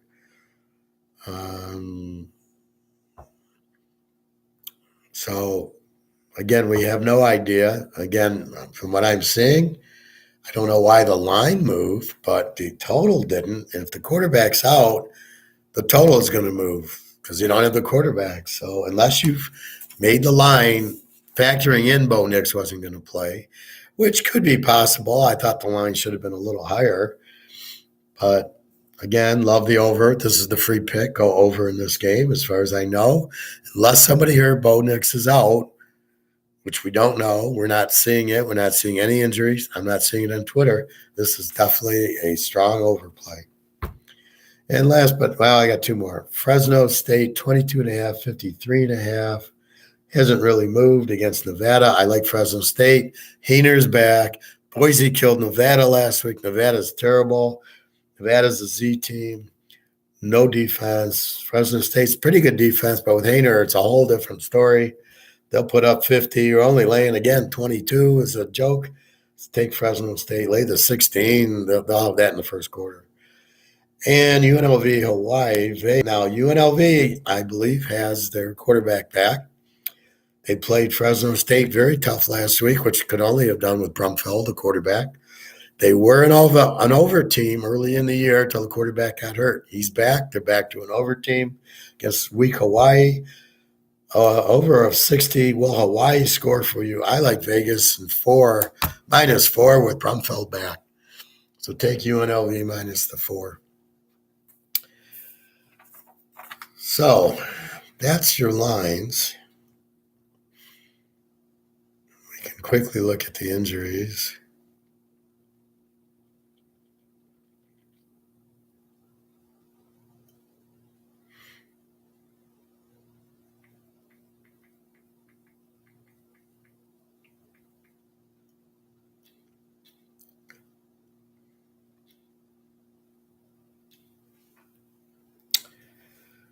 So I already checked the injuries. The only one is Van Dyke at Miami. We don't know. We assume he's not playing, but the Clemson line went down from 20 to 18, so maybe he is playing. But what I'm seeing, I can't see it. There's nothing known that's big that I'm seeing. Spencer Sanders, I believe he's playing. Now, this pissed me off last week. He's out, right? He's out. I lock Iowa State under. It's not even close. It's in the 50s. They scored 20 to 14. I look at the box score. It's 20 to 4. They win 20 to 14. Oak State. Spencer Sanders scores 2 touchdowns in the fourth quarter. So the guy who's not even playing in the game, he's out, right? It read out. Not doubtful, not questionable. Yet comes in and scores 2 touchdowns. What the fuck was that all about? Didn't matter. We still had the game under, which is why with all these injuries, I don't know what to think. I would believe Spencer Sanders plays because he played in the fourth quarter last week. Check the box score. So that's really the only two major injuries, and then this Bo Nix deal. So if I go through the games, so tonight you got South Florida and Tulsa, two over teams, over under 57. Probably going to leave it alone. South Florida's terrible. Tulsa, I think their quarterback's injured. I don't know if he's playing. It's questionable. San Diego State, New Mexico. I like this game under. However, the line dropped from 40 to 36.5, so that's really making it tough to go under. So I'm not really sure what to do with that. I don't think I'll play it, but it's an under game. So those are tonight's games. Let's go Wisconsin, Nebraska. Again, this under went down to 39.5. And the line went down to 9.5. Nebraska's absolutely horrible. Wisconsin's just as bad. They have so many injuries on Wisconsin. It's like 25 guys. That's been Wisconsin's problem the last few years, unless they just record all these guys injured on purpose. You go through some teams, they have 3-4 guys injured. You go to Wisconsin, it's 20 guys. So I don't know if they're really injured or what the fuck they're doing, but they stink. I think Iowa has won the West. I'm not sure. I don't really love it. Illinois, Michigan, I love the game under. Michigan really has no quarterback. Strong running attack, strong defense. It's Army. Illinois is Navy. Strong, great running back, strong defense, decent quarterback. You're not going to do much. This game will be at most in the 20s. That's a 40. I've already betted at 44 under 50. Now it's down to 40. I don't think it drops much more than that, but it's this cold here. There's a little bit of snow, which won't affect the game. So I like the game under, but I don't. It's not because it's cold out. It's just because they're good running. They're going to run and play defense. It's Bo's back, so that's what it is. It's funny. They go back to Bo football. All of a sudden, Michigan starts winning. Kind of coincidental there. All right, Penn State, Rutgers. Penn State should kill them. Lane 20. Baylor, TCU, like the game over. A little bit more than I like Baylor because TCU is such an explosive team. -2.5, 57.5. You go over 51. TCU is going to get there. Baylor was very disappointed last week getting 3, but this is not against Kansas State's got a really strong defense. TCU doesn't. This should be well into the 60s, and you're laying 51. Tennessee, South Carolina, we talked about. Take Tennessee. Must-win game, so they can be a one-loss team. They're not going to lose to a weak South Carolina team who cannot catch up. And Tennessee puts up 60 on fucking Missouri, who's got a strong defense. They're going to kill them. Utah, Oregon, we talked about. This free play, go over with the game. Just verify Bo Nix. If you need to bet it late, bet it late. I don't see the line drop from 61 to 60.5. So I don't see that really, if Bo Nix plays goes up to 66, it might go up to 61 or 2.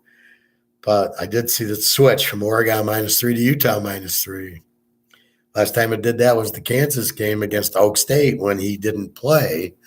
And Oak State was -3. Kansas ended up being -3. So it's possible. If you do have the bet already made, all I can say is maybe you bet Utah, not the total, because if he's out, chances are Utah with Rising is going to beat him.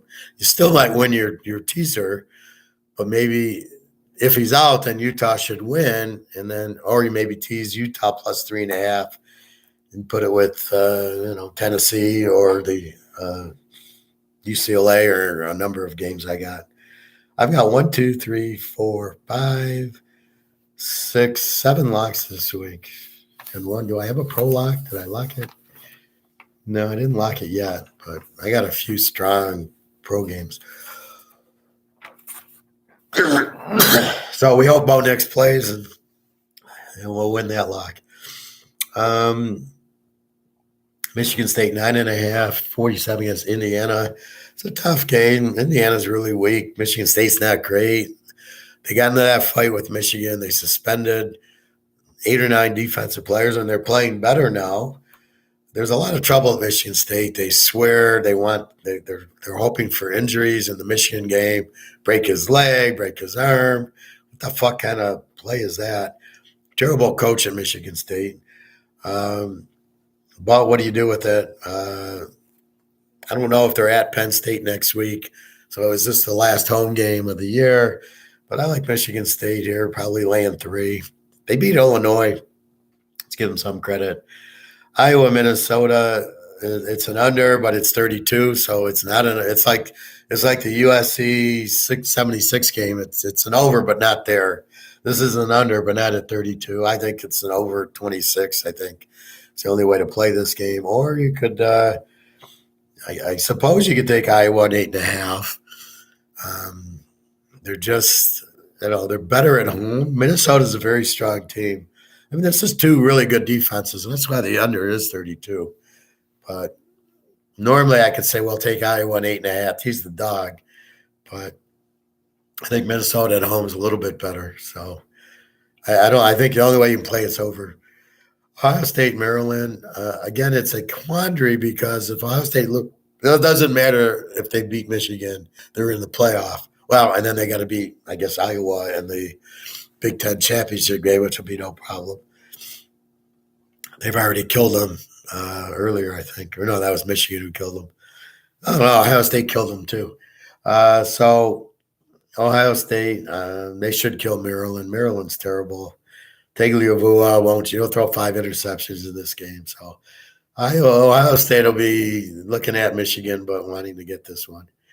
K-State, West Virginia, I like this game under, and I like K-State -1.5. But West Virginia at home plays a little bit different. K-State will bring the defense. I like Will Howard. He's a much better quarterback than Martinez. Look for K-State to win and this game to be low scoring. Oklahoma, Oak State. If Sanders plays, take Oak State in 13 and play the over, which went to 66 to 60. If he doesn't play, take Oklahoma at -1. We've already seen Oak State's back quarterbacks just suck, even though Oklahoma's defense is terrible. We pray Sanders plays and we know about it by tonight, then it's a lock over or a lock 13 or you play them both. Not in the same teaser, though. But if Sanders is playing, Oklahoma State wins it straight out at 13 points. And it'll be a very high-scoring game. So this is the key to it. USC, UCLA, USC 2.5. Why are they favored? And 76 is the total, which is too high for us. So we're going to take UCLA at 8.5. They should be favored by 3 in the game. They're dog. Why are they a dog? They're the better team. So we get the better team at home, getting 9 all day. Texas, Kansas, Texas -9.5, 63.5. Why is Texas favored by 9.5 here? Kansas, very good team, great offense, not a great defense. I like this game over 63-57. That's very doable. Texas will score. Kansas will light it up. I mean, it's just a normal Kansas game. We play in the 70s. Northwestern, Purdue 17.5. Should cover that. They should 11.5. Over under 44. I don't really like. Northwestern can score a little. They played Ohio State really tough. Purdue at home has looked like shit, so I think Purdue goes out with a win here. Mississippi, Arkansas, we know Jefferson is playing. Mississippi will be flat after playing Alabama as a road favorite at Arkansas. Take Arkansas at 8.5. Miami, Clemson, I have no idea. Van Dyke is questionable. Even if he plays, he's banged up. Clemson, this number is way too high, though, with Uglia Buglia. He's terrible. I don't know why he's the quarterback. I suppose you go under with the game. It's 47.5. If Van Dyke doesn't play, because Miami probably won't score. Clemson with a rough defense, but Clemson's not going to score. Miami's got a very strong defense. So this then goes to a low-scoring game without Van Dyke. And Uglia Buglia is the quarterback for Clemson. UCF, 15.5, 52. Against Navy, man. Navy gave Notre Dame all they wanted. UCF's a running team with Plumlee. He was the quarterback at Mississippi. So he runs very well. probably goes to, I don't know if it's over or under because Navy's been playing over, lost their quarterback, still played over. You played Notre Dame 35-32. Fuck, UCF, A team with the under.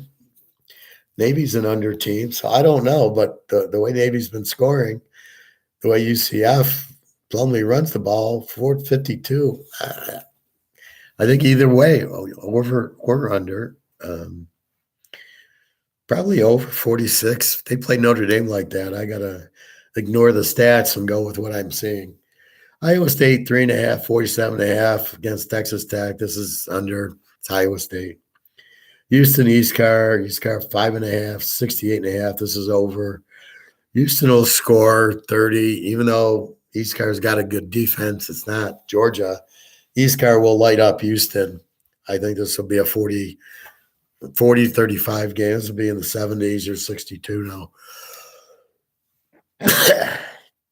But Houston will find a way to score in this game.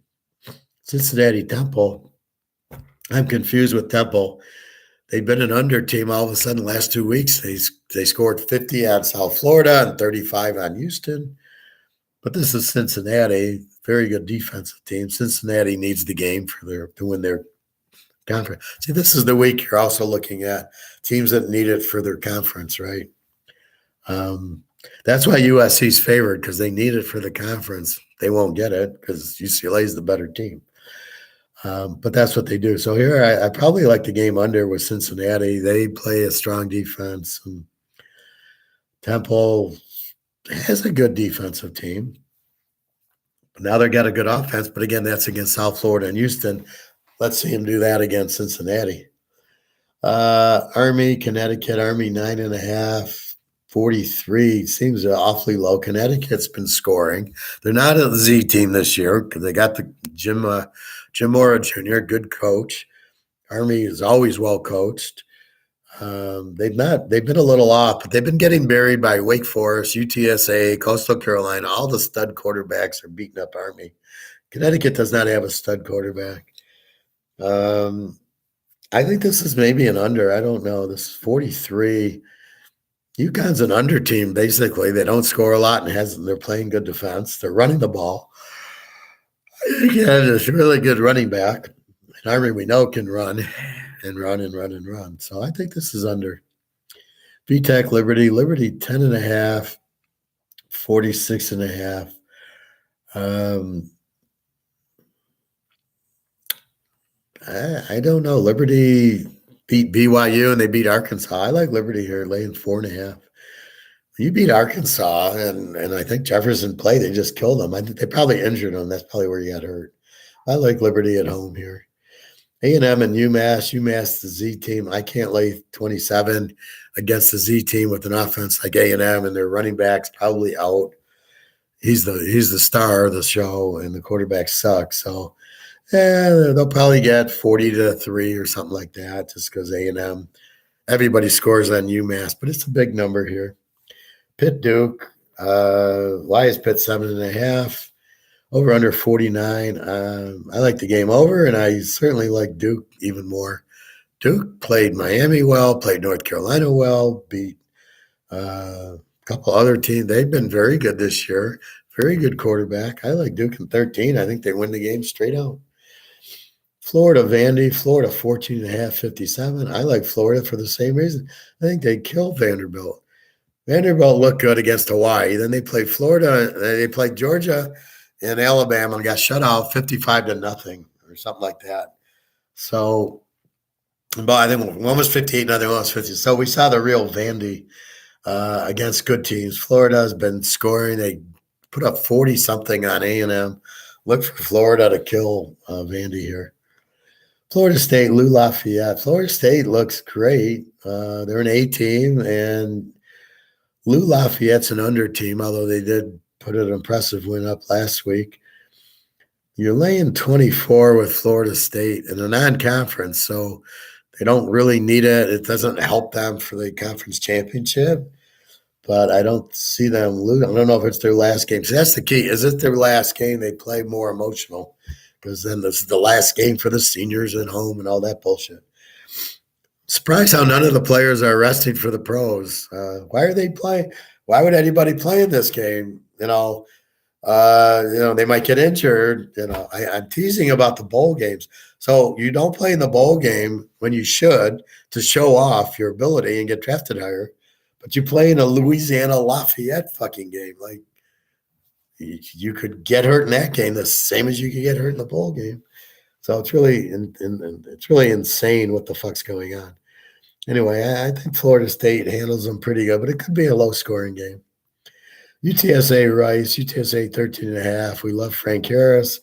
Over under went from 50 to 55. This one it went from 60 to 55.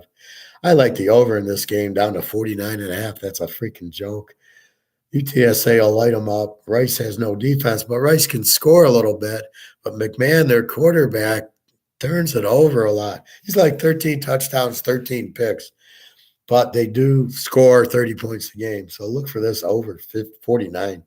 That's a joke. Washington State, Arizona. Washington State 3.5, 62.5. Again, I got to go Washington State under. They have a strong, strong defense. It's Iowa State all over again. They'll shut down Arizona. Arizona's celebrating after beating UCLA, so look for them to be a little flat. But you don't score on Washington State. They just dominate you. Look for that defense to keep the game low scoring. And again, it's 60. Well, it was 64. So it's not like it's a 42 and you're worried and they get 48 and they give up 50. This is a 60 fucking 4. You go under 70. Where are they getting that number from? This is like Georgia, Tennessee. You're looking at Tennessee scoring. You're not looking at Georgia's defense. Well, okay, Arizona can score, but Washington State's defense, they do not play 70-point games except for the Oregon abortion where Oregon hit a long pass and then there was a pick six with 2 minutes left in the game. It's a 50-point game, but here it's a 70. You got to be kidding me. Washington State does not play 70-point games. Georgia State, James Madison. We got James Madison 9.5, 52.5. I don't know. I mean, I love Georgia State over. I think they'll stay within 15.5. James Madison's been good, but okay. I don't know, 52.5. Hard to say. It's probably take Georgia State 15.5 or play it under because James Madison has a good defense. But I think Georgia State and 15 may be a better play. Oregon State, Arizona State. Oregon State 7.5, 54.5. I refer you to my Iowa State pick. Oregon State with the shutdown defense. They played USC 17-13. They played somebody last week, 28-18. Again, I think it was Arizona. They just shut you down. Or that was Washington. No, Washington State's playing Arizona. Anyway, they'll keep it low scoring. And the key is it's very hard to score on them touchdowns. That's why they're good unders. That's why Iowa State, they play Oklahoma. Oklahoma can't score a touchdown. Texas can't score a touchdown against them. Last week, Iowa State was a lock against who did I lock them with? Oklahoma State. Now, when I hear Sanders is out, I double up on him and I put him in another big bet with a pro lock. I think the Bears over, which wins. And but again, 20-14 for Oak State. Now, Oak State in their defense have no quarterback. That's why Sanders must play. But we'll see. I can't imagine Sanders not wanting to play against Oklahoma, man. That's their big rivalry. He's playing. There's no doubt. Yeah, I think we got to take 13 there in a minute. So we like the under again. Oregon State, Washington State. These very strong defensive teams. Illinois, Michigan, Georgia, of course. The king of bears, Georgia. Notre Dame 42.5 to BC. BC's terrible. Notre Dame with Pike is playing outstanding. So I think Notre Dame, I think they get the 20.5. I think that's no problem. They're stronger at home. BC doesn't have much. Jerkovich, the quarterback, he's doubtful. Even if he played. Now, he might play because he was the backup at Notre Dame and he transferred out because you didn't get it. So he does have a chip on his shoulder that Notre Dame let him go, but I don't know. App State Old D, 15 and a half, 50 and a half. I think App State, explosive team, Old D. I don't know. I think I like App State there. Old D just doesn't bring any offense. Virginia, Coastal Carolina. I believe the game's canceled because there was I don't know if somebody got killed or what happened, shooting or something, but I think this game's off the board. Buffalo, Akron, Buffalo. Are they playing? I think, I don't recall. I got to go down and see these lower scoring games.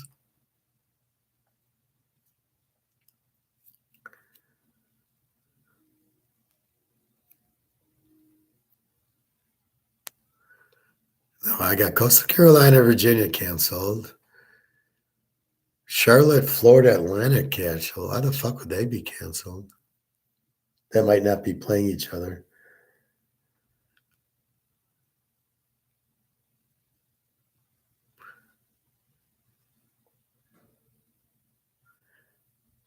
Florida.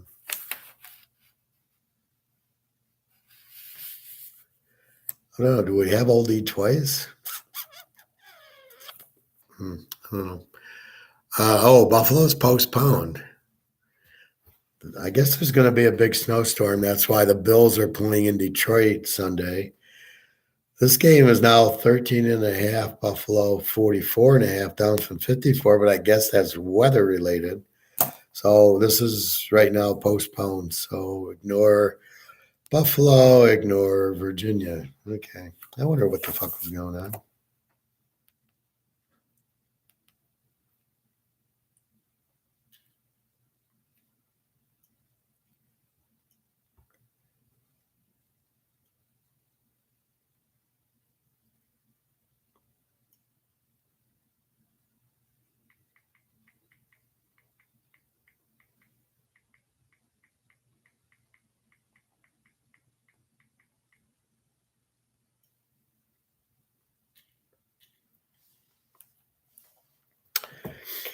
All right. Georgia, Kentucky, Georgia 22. To answer you, Nick, why don't we take the 16? Because Kentucky is a very strong under team. They don't really have much of an offense. They're not going to score in the game. And Georgia, so it's under against, it's good defense against good defense. The under is 50, which is high enough. So I like under 56 in the game. I think it's the best way to play it. When you get these, like maybe if Georgia plays just a team that really suck, like maybe a Vanderbilt, but the problem is then they lay 35 points in the game. So then I like the under, but I think that's what you see here. Mississippi State got lucky with a punt return with 20 seconds left in the half. What the fuck was that all about? Florida Atlantic, Middle Tennessee. Florida Atlantic 5.5, 50.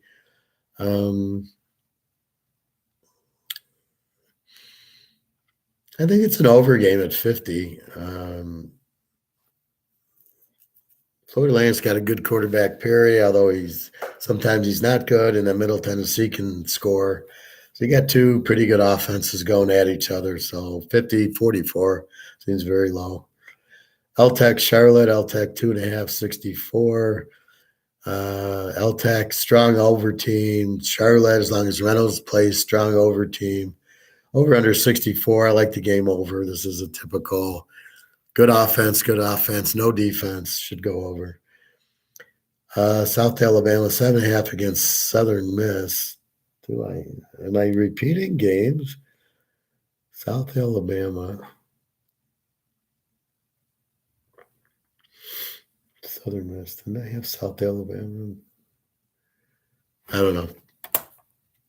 They're all plugging together. Okay, so South Alabama, 7.5, 45.5. South Alabama is the A team here. Southern Miss isn't even. I like South Alabama, absolutely. Minus the 1.5. They're just the better team. Southern Miss doesn't, they're okay, but I think in this situation, go with the A team. Louisville, NC State. Louisville 3.5, 44.5. again, you've got Louisville at 3.5, NC State 44.5. This is an under versus under, and the quarterback, we know NC State's quarterback's out. We know Louisville's quarterback is questionable, Cunningham. They both have strong defenses anyway. They both played Wake Forest very good. 44.5, I think this is an under game. I think under 50 is very good here. With two strong defenses and no offenses, you're looking at Iowa State. New Monroe and Troy 14.5, 47.5. Troy's also a very strong under team. Lou Monroe was a Z. Now they're like an over. They found some scoring. They still don't have a defense. I don't want to take Troy minus 14.5. That seems a bit high. So I definitely like the under in this game, 47. Florida International, UTEP 13.5. UTEP's an under team. Florida International is the Z team. So what do you want to do with the Z team here? UTEP probably wins by 10. 7.5 is all we need. So I'd play a small one on UTEP there. I don't think I'd go over. Under's tough, maybe under because UTEP's a good under team. But this is really digging into this one. Auburn 5.5, 53 against Western Kentucky. I honestly think Western Kentucky wins the game straight out. I think Western Kentucky plus 11.5 is a joke. They're the better team. They got the better offense and they got the better defense. And they've been playing some really good ball. Auburn is not. And the fact they're SEC, they fired their coach. The quarterbacks are injured. I don't see, frankly, why Auburn's favored in the game except it's SEC. But Jesus Christ, I think Western Kentucky at 11.5. I think you got that right there. So I definitely like Western Kentucky. You money line guys, there you go. Money liner. Texas State, Arkansas State. Texas State 5.5, 50. They're the under team. They're the good defense. Arkansas State's the over. Over under 50. I just think, I don't know. Texas State would probably keep it under, keep the game low scoring, and go under 56 here. I can't trust Texas State to win. They're not that good. They're just a strong defense. And Arkansas State's pretty good offense, weak defense. I can't play them to cover, so I think it's under there. North Carolina, Georgia Tech. Georgia Tech's quarterback Sims is out. Their backup's injured. Probably he'll play. We'll see. North Carolina, 21.5. They'll light it up here. 21.5. Take North Carolina. They need to win to play Clemson, I think, in the title game. Look for North Carolina. With the coach, the old coach, laying 15.5 should be no problem. I mean, last week Georgia Tech got killed by Miami, right? Miami without Van Dyke. What was that score? 35-14 without Van Dyke. They beat them by 21 without Van Dyke. They only held them to 14. Now, Miami does have a really good defense. So in this case, you got to love North Carolina to just light them up, 47-10 or something like that. I mean, they're going to kill them. Cal Stanford rivalry game. This I normally tease the dog. You got 4 running backs. Stanford out. The quarterback's okay, but he sucks anyway. I guess this is an under.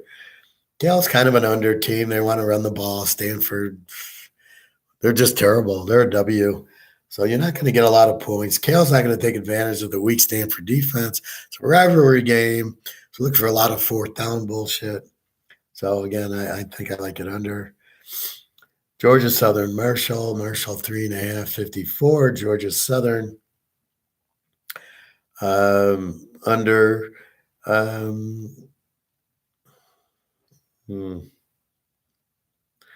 This is a Marshall play. Marshall just has such the strong defense. They went to Notre Dame and beat them. And Georgia Southern, we love them. They're a strong over team, but not against this Marshall defense. Good defenses will beat the offense. I'm saying this like 5-6 times here. So probably play the game under. Georgia Southern's not going to light up Marshall here. Boise 14 over Wyoming, 43.5. I think this is an under. Two pretty good good defensive teams. Mississippi or Missouri 29.5, 46 against New Mexico State. I think Missouri can beat them. What did Missouri do last week? If I can quickly see.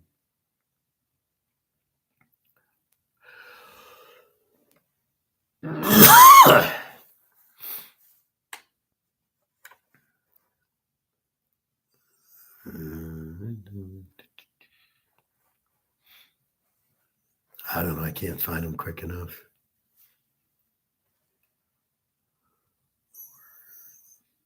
Oh, there they are.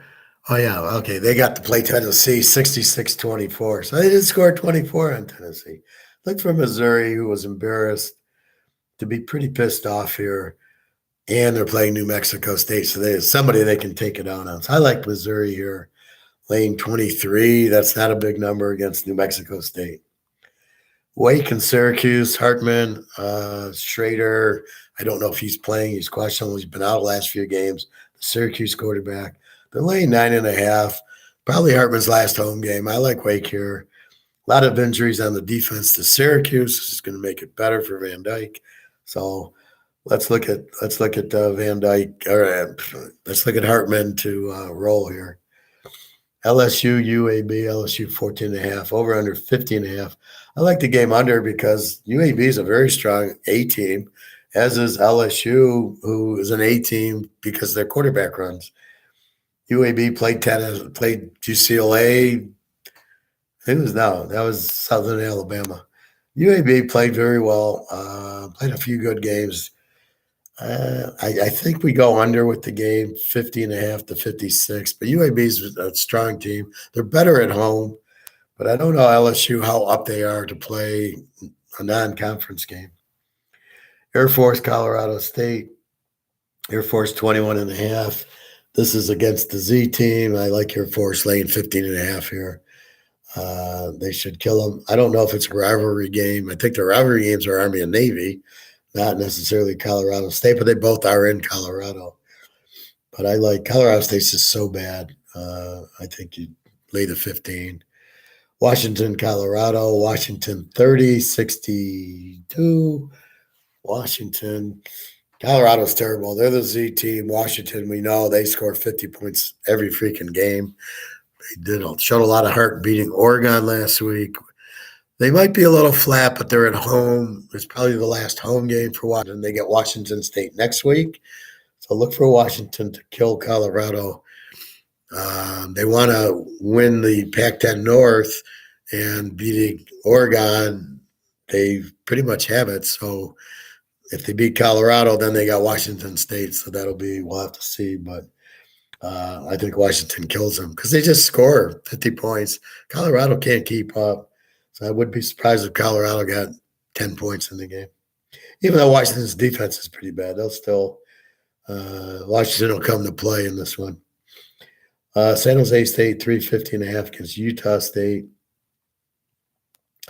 We all hate San Jose State after that Fresno State game. So against Utah State, I don't know. I like the game under, but it's a hard one. Utah State had injuries. The guys are coming back. Really, I don't really have much of a play here. Fresno State 22-54. I like Fresno State with Hader. As I said, Boise just killed Nevada last week, like 45-3. And now you got Fresno State with Hader, who's a much better offense to really light up Nevada. And they need the game. And you're only laying 16. I really like Fresno State there. Again, you're betting the quarterbacks when you can. Hartman and Van Dyke and Rising and all that. Vegas 10 over Hawaii. I already talked about that. Take Vegas with the quarterback. I want to say Blumfield. I think he's back. He came back last week. They put up a lot on Fresno State. Played him a 37-30. So Vegas has the Brumfield, the quarterback, back. So I like that. Anyway, your free pick is Utah over, as far as I can tell. Everybody's playing with the Bears Atlanta over that I gave. I gave both yesterday, so I like that. So that is college football this week. There's Van Dyke, who's questionable. There's Sanders on Oak State, who's questionable. And apparently Bo Nix, who might be questionable. So we got to see. Hope Bo Nix plays because that's the free play is go over in the game. And that's what we have. So that's what you're looking. You're looking for good offenses against the over defenses. Why? What's an over defense? That's a team that gives up like 30 a game, and you can walk it through. I gave the analysis of Tennessee Green Bay yesterday. And what did I say? I said, how did Tennessee do against Kansas City? And the game went to overtime. So Tennessee does not have a problem playing good quarterbacks. Mahomes, here they go against Rodgers. They beat them. I don't play Green Bay yesterday, even though, look, they beat Dallas. Now they're back. Here they come. I played the freaking over because it went down to 41. That was ridiculous. So 41 goes over. And 35 was 2017, the third quarter. We won it. Well, that's what you're trying to do is how do teams play running quarterbacks? How do teams play your Rodgers, Mahomes, Brady? So some teams play them well, some teams don't. I used to have Breeze on and Manning on that list. So now I'm looking for replacements. I guess it's Herbert and Joe Burrow now comes in, Kirk Cousins, pocket passer. It's an interesting game, Dallas Mini. Why is Dallas favored? I got Mini by 3. Dallas favored by 1.5. After the shit they put up against Green Bay, they're going to beat Minnesota? No chance. So anyway, we'll talk pros. I guess I'll talk later. I need a break, but I got to eat and go take a sauna. But anyway, so I'm still right now. I'm at 8 hours to me. It's almost 1. I'm 9 o'clock at night. I did sleep normal time, Michigan time, so I'm getting there. It's cold. It's not really cold. I'm not sneezing, but I'm just nasal in here. So that's why I talk funny, but everything else is fine. I don't know, I got it at a restaurant, I guess, in Lisbon. Things of note for the trip. I did carry-on luggage because it was $75 to check your bag. So I did 2 carry-on pieces. So you can carry on a carry-on luggage with the handle and a little duffel bag that you would take to the club and put your bathing suit and towel in. That you can take on the plane, not a problem, especially international. If I was flying to Vegas, they might have given me a problem, but I wouldn't have needed them both. About gold and silver, no problem taking it through security. I was a little worried about that. Are they going to start fucking with us gold and silver people? So I put 1 ounce of gold, 3 ounces of silver. I gave it to Jenna. And I brought it on. I put a few quarters in, and I put it in that little tray. I put the sweater over it. I put my wallet and my phone and my keys all around it. Nobody said a word about that I had gold or silver.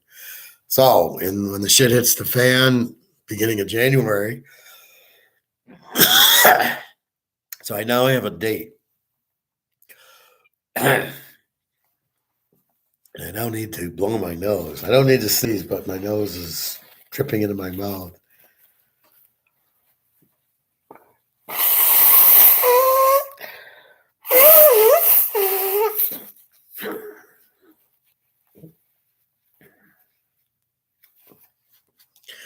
Okay. So the banks have to settle all their derivatives by the end of the year. December 31st, they have to be settled.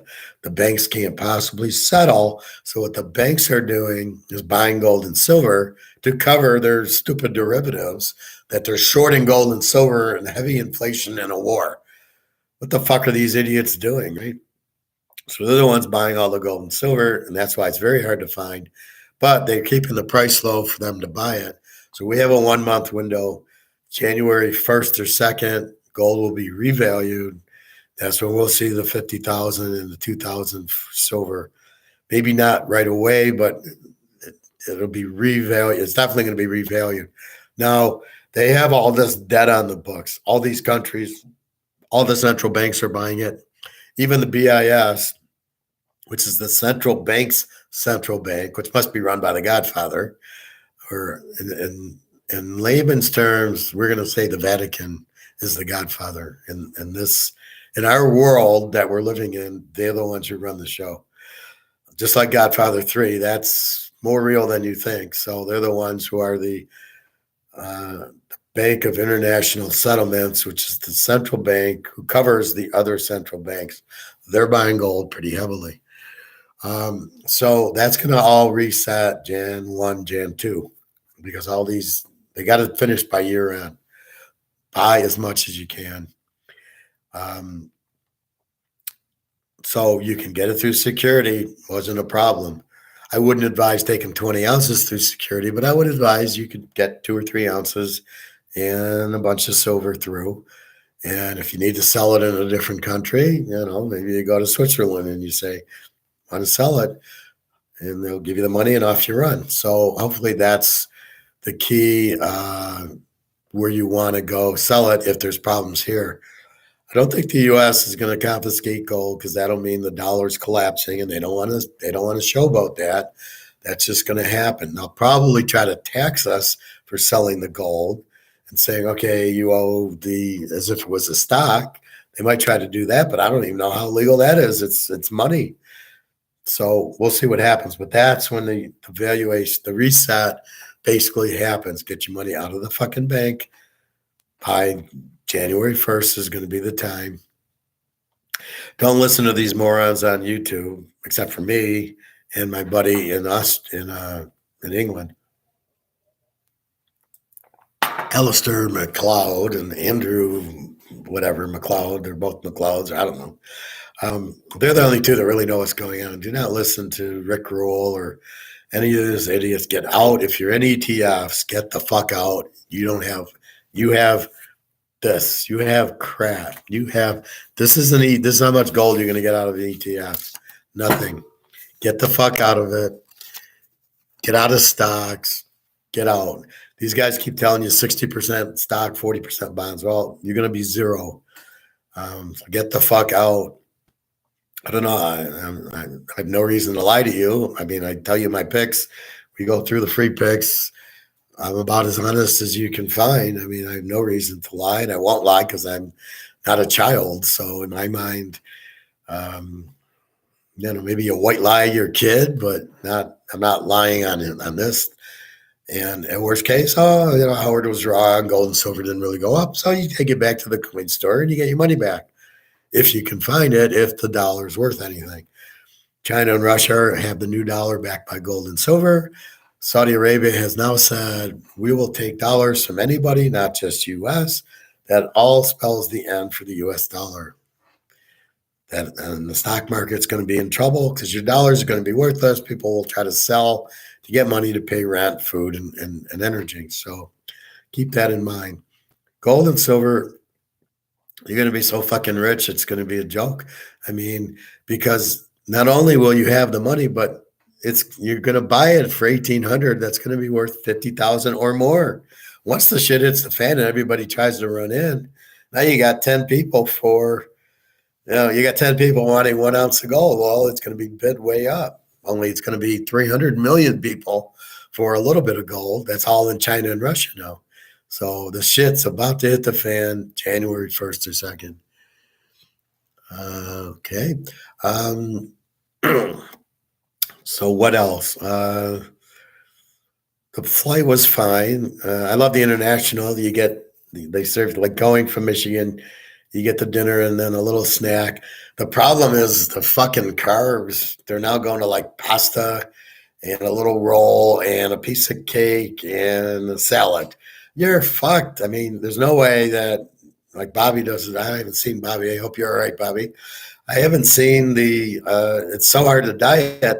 Plus, my diet is eat at noon, eat at 6, eat at noon, that's why you see me eating. It's noon when I'm eating. And you don't know what fucking time you ate. I mean, you're eating on the plane. What time is it? So, it's like 7 o'clock Michigan time. Then you land in Germany and it's 6 hours, it's it's midnight, but it's 7 in the morning now. So you lost 7 hours. You lost your night's sleep.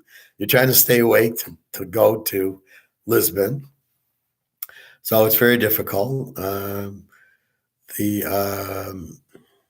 So just carry on your 2 pieces of luggage.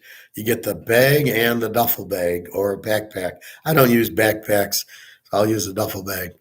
But anyway, so that's how you travel now. I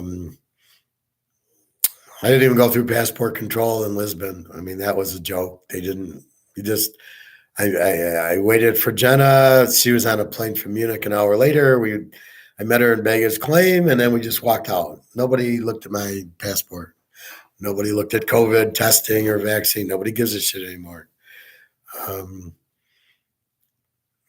Lisbon's a little bit different. A lot of people don't know English there and don't want to learn English. I'd go to a restaurant, you'd go to the waiter, they didn't have a fucking clue what you were saying. The cab drivers were bad. A lot of them don't take credit cards. So I got fucked on the ATM where I thought I'd get even money. I was paying a 113 for my 100, which I thought was ridiculous. Why am I paying 113 when it's even money, the dollar and the euro? So I was really pissed about that. So really, you don't have a choice, really. Maybe you go to I didn't go to the bank. I bought some US dollars and I didn't try exchanging because I thought that'd be worse. But normally in those countries, if you go to the ATM, there's not this big charge. But maybe this is what's happening.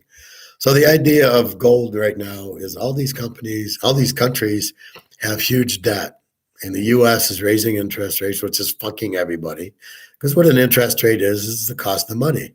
So they're making the interest rate higher. So everybody who wants US dollars has to pay more. That's where the gold comes in. So they're going to revalue gold from 1,800 to 40,000. So now Russia and China and all the India and all these European countries with all the gold now it's worth a lot. They'll pay off all their debts with it. The U.S., who has no gold. I love these people who try to say, well, the U.S. has 8,000 tons of gold. They don't fucking have anything. If they did, you would go into Fort Knox and you'd see 8,000 tons. There's no fucking way. They don't have 8,000 tons. They don't have 800 tons. So the U.S., one of the Black Swan events is going to be Russia and China saying, we now have a dollar backed by gold. And by the way, we have 13,000 tons and 25,000 tons. I was just in a show yesterday, and this idiot goes, well, the U.S. has the most gold in the world. Well, what are you on, drugs? China's got 25,000 tons, and we got 8 at the most, if we have any. And Russia, Putin's got 15,000 tons. What are you fucking talking about? And we're not buying, we're selling it. What the fuck? So you got a lot of idiots out there, so just be careful. Just come to me and ask me my opinion. I'll give you the straight and honest of what it is, because I don't get any commission. I don't make any money if you buy gold or silver. I actually give you the store, and I'm doing it for you, not for the store. But I don't give a shit. I don't make a nickel by telling you all this. Where most of these guys are dealers and they're salesmen, so they're trying to sell it to you. They profit from you. I don't profit from you unless you buy my football picks. Gold, silver, and the economics lessons I don't profit at all. I do it for you because I want you to protect yourself. Anyway, so be careful with gold and silver. You got till January 1st or 2nd. I'd have it by Christmas. Ask all your friends and family you want gold for Christmas. Get your money out of the fucking bank as soon as possible. They're just going to they'll be bank runs. So either they're not going to have your money in the bank or the bank will be closed. I'm not sure the banks will close because they'll want to do business with the new currency. So what'll happen is this piece of crap that's worthless, they'll come out with a new one. So it'll be US dollar number 2. 100 of these buys you 50 of those. The gold triples. And then you take your gold and buy the new currency. That's what happens. That's what people don't understand. My girlfriend's like, well, I said, gold's going to go through the roof real soon. She says, so what do I do? Go buy tea or buy a beer with gold? How am I going to get change? And I said, no, it's like a Rolex, right? You don't take the Rolex and buy a new car. Well, maybe you can, but you take the Rolex to buy the new dollars to buy what you need, but you get a lot more dollars because it's a Rolex or a Picasso or a gold chain or a diamonds or your Mantle and Brady cards. Those will be just worth more dollars. So when you trade them in, you get the dollars, which is what you would do now. If you own a Mantle card and it's worth $500,000, well, you're not taking the card to buy a car. You're taking the card, you're going to sell it. On eBay, you're going to get cash, and now you got the cash for it. It's the same principle. I know people are getting confused. Well, how do I take the gold? Well, if we were in the Roman Empire, they would price everything in gold. And they had different denominations, as we do. We have a tenth. I got tenth of an ounce, quarter an ounce, half an ounce, and ounces of gold. Silver, it's all ounces. And that's what I got. And it's just I'm buying the weight of the gold. I don't care. And then, so if I need a little bit less, I buy silver. I go to the bank or I go wherever. I don't know if I'll go to the bank. We'll have to find a place where you're going to sell your silver to get the new currency that goes to Kroger's to buy your groceries. So we'll have to see how that works, but it's going to be the same as a Mickey Mantle card, right? You don't take the card in to the restaurant, you exchange it for money, and that's it. So if anybody who's bought and sold baseball cards, it's the same fucking thing. You just sell the card, you get the money, and you take the money and you go pay your rent, pay all this. But the reason the stock market's going to crash because the inflation, which means the money's worth less, makes the cost of all the businesses go up, which then makes they can't hit their numbers because they can't pass it on. Everybody thinks they'll just charge more. Well, okay, I was at the grocery store when I got back Wednesday night, and I just checked out Oreos and Cheerios, and Oreos were like $5 a box, and I just laughed. Who the fuck would pay for it? So Oreo thinks they can pass it on, and maybe they can because it's a cheap thing, but who the fuck's buying it? I mean, I went and bought 3 pounds of hamburger to make sloppy joes with because I was just starving Wednesday off the plane.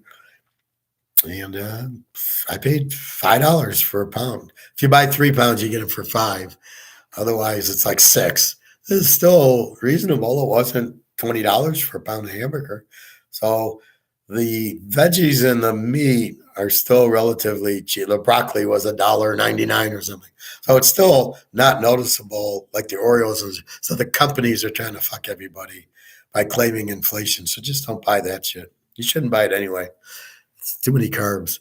But that's the thing. So with the travel, it's stay away from the carbs, but you get hungry. It's hard to go to the grocery store. I did find one near our hotel and got avocados and diet pop for the room. Oh, listen to this. They wanted to charge, they didn't have ice. They had no ice machine. This is a 5-star. And they wanted to charge us $8.50 to room service ice in the little container. I said, fuck you. I'm not paying $8.50 for ice. That's ridiculous. Even if I went down to the bar, they wouldn't give it to me. So I went to this grocery store and I got ice for $2 or €2. Big chunk of ice. I emptied the mini bar and put the ice in there.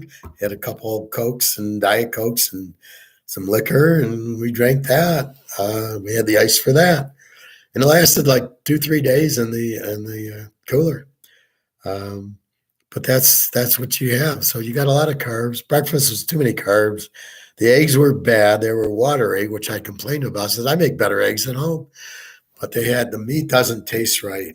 I've been in Amsterdam and the Ukraine and Romania, and you get the breakfast. You get the bacon and eggs, and they give you a lot of meats, turkey, ham, like sliced. That's breakfast, right? And then you get your veggies and some fruit. But they didn't have any veggies, and the meat just tasted terrible. And it was just like, they wanted €19 for breakfast. Like, this tastes like shit. So be careful. There's something about Portugal. They speak Portuguese. Very few speak English. They don't even speak Spanish. I did look for the money heist money, but who knew where that was? I was in Lisbon, but there's other areas. So where people might be moving, it's probably not Lisbon. Lisbon's downtown. Looks like Chicago. A lot of fountains. A lot of buildings, a lot of restaurants and stores all over the place.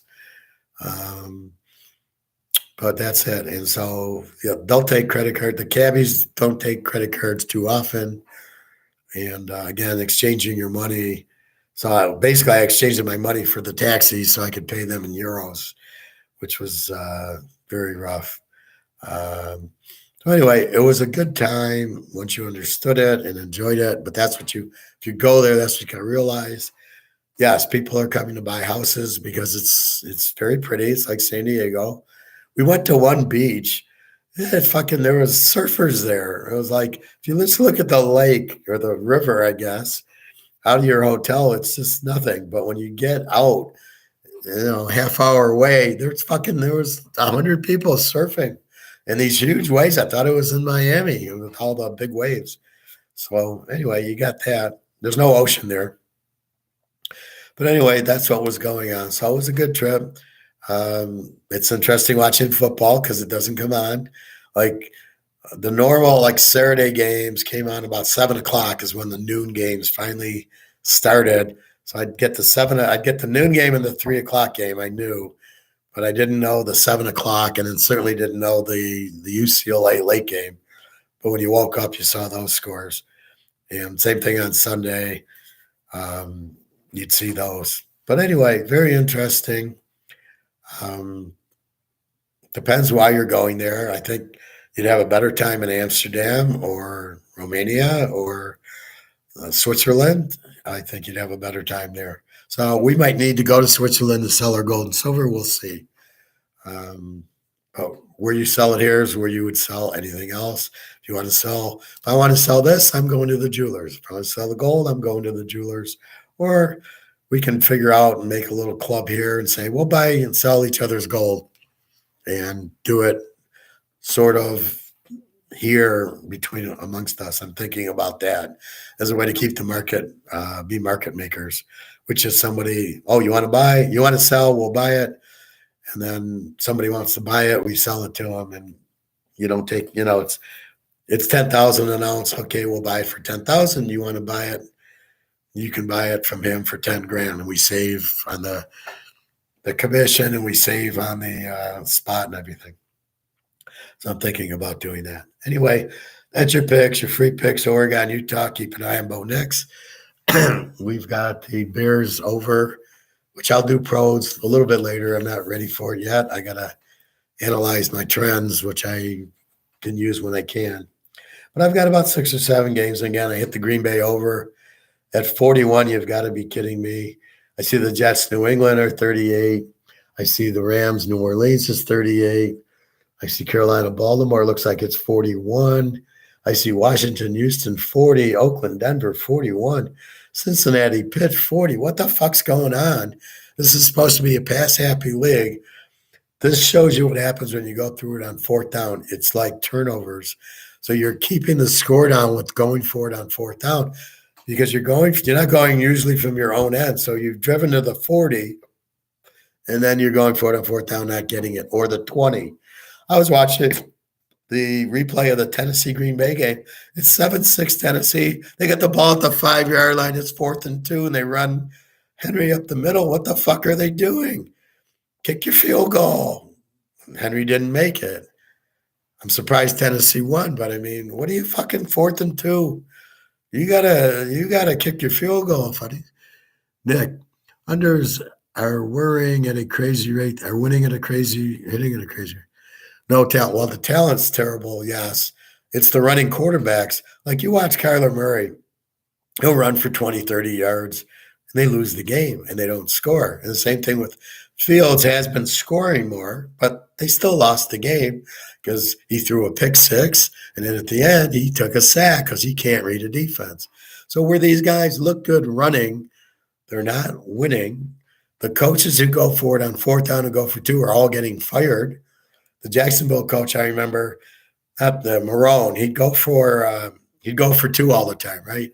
All right, they score, extra point, you tie the game, go to overtime. No, he'd go for 2. He'd miss it every time. Guess what happens? He had too many losers, and he ended up getting fired. So how smart is it to go for 2 when you got to realize it's when you're going to win the game at the end of the game, it's about 1%. Not the go for it in the second quarter, but when you go for it to win the game, you're not going to make it. Same thing on fourth down. If it's for the game, you're not going to make it. Nick, just bet against Raiders, worst coach in the league. Loser organs. Yeah, they need Al Davis. So you took Denver. Did you play it under or did you play Denver plus, 3.5?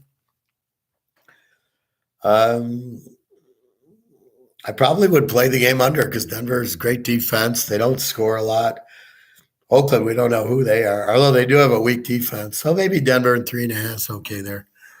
But yeah, the Raiders have gone. Look at Pitt. They keep winning with crap. Pickett's better, but he still sucks. And look at Buffalo. This is why I tell you about Josh fucking Allen. Well, yeah, we'll see. They've only won 2 games, so you probably, as long as you're getting points, it should be a good play. So here's why I get on everybody about Josh Allen. Everybody thinks he's the greatest thing. Look at last fucking week. Against Minnesota. They hold Minnesota, which I question the play call when you got Dalvin Cook, how you don't pitch it to him and run a sweep. He's going to score your touchdown. But then what does Josh Allen do? He goes and he fumbles and loses the game. And that's my point with Buffalo. He's good, but does he win the game? When the game's on the line, he doesn't win it. He throws a lot of interceptions. What was it the week before? So they lose to Minnesota, and then the week before, they lose to the Jets. Oh, if he's so great, how did they lose to not only Miami? You lost to the Jets. You've lost now to Minnesota with a big – you were up 27-10. I took Minnesota in 12.5, and I'm sitting there sweating my ass like an idiot. And then they score. So this is what you need to be careful with. Minnesota is, so Minnesota's a dog this week. I'll get into this later, but I mean, here, how the fuck is Dallas a 1.5-point favorite over Minnesota? Dallas just lost to Green Bay, who's not in the class of Minnesota. Minnesota just went to Buffalo and won, unless you're expecting Minnesota to be flat. Dallas with Prescott sucks. He's terrible. Look at all the interceptions. How did they lose to Green Bay? Green Bay just lost to Detroit, and they just lost to Tennessee. And you're Dallas. Their defense doesn't look as strong since they got rid of Cooper Rush, and now they're not running the ball and resting their defense. And Prescott throws all these interceptions. Dallas with Prescott sucks. So they're favored over Minnie. I'm loving Minnie right away in that. I'm going to get 2-3 interceptions from Prescott. Off I go. Interesting game, San Diego KC. I like the dog there. San Diego plays them tough, and everybody will play. It's funny how all of a sudden everybody's healthy and they'll play, except for Boza, who never plays. But that's another where you think KC, with all the offense, blows out of you. They don't blow out everybody. They got a good offense, but if you play too deep zone, you hold on to them. San Diego can, with Herbert, they're getting used to not having Keenan Allen and Williams. So that was I love that as my dog last week, San Diego. It's a road dog to Frisco, getting 13, had the balls to play them, and they won for us. So anyway, we'll talk pros a little bit. I got to make 2 phone calls, and I got to eat dinner. I haven't had a chance to finish my avocado, and I think I'm having eggs. Oh, by the way, I tried making sloppy joes, and I couldn't find the sloppy joe mix at the grocery store. So I ended up getting chili, figuring it would be the same thing. Normally with sloppy joe, you put in 3 quarts of water, or 3 things of water, and it gets absorbed and it tastes great. Well, in chili, I put in 3 things of water and it didn't get absorbed. I had all this water, plus it tastes like shit.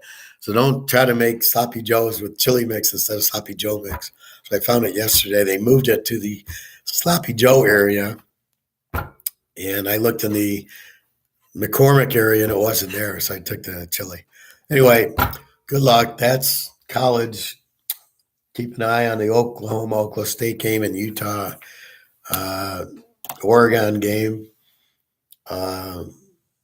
If everybody plays their heavy overs, if Spencer Sanders doesn't play, then it's Oklahoma -1. But he wasn't supposed to play last week, and he comes into the fourth quarter and wins the game for him. So I don't know what the fuck is going on. Definitely like UCLA as a dog, and Tennessee will blow out South Carolina, and then Baylor TCU. We like the over. And Utah Oregon should be an over. Even if the backup quarterback on Oregon, I still think it goes over because I think Ryzen is going to light up at least 45 points in Oregon, even with the backup, should get something. But we hope it's we're hoping Rising against Knicks, and we get an 80-point game. All right, everybody, good luck. I hope everybody's well. I got a little cold. We got Thanksgiving. I think that's next week? Yeah, the 18th. So we'll do our shows. I don't know if we'll do one Thanksgiving morning. If you guys want, I will. Otherwise, I'll do it Monday, Tuesday, Wednesday, and then back to Friday. Anyway, buy your gold and silver. It's a must. Get out of the bank. Get out of the stock market. Just even if you do it for 3 months and then go back in, if nothing happens, believe me, something's going to happen. And don't be stupid. Just be smart, right? Just use logic. Don't listen to me. Use logic. Think about what I'm saying. Ask yourself the question, and then go from there. And look what's happening around the world. That's all you need to know. All right, everybody. Good luck. Hope you win.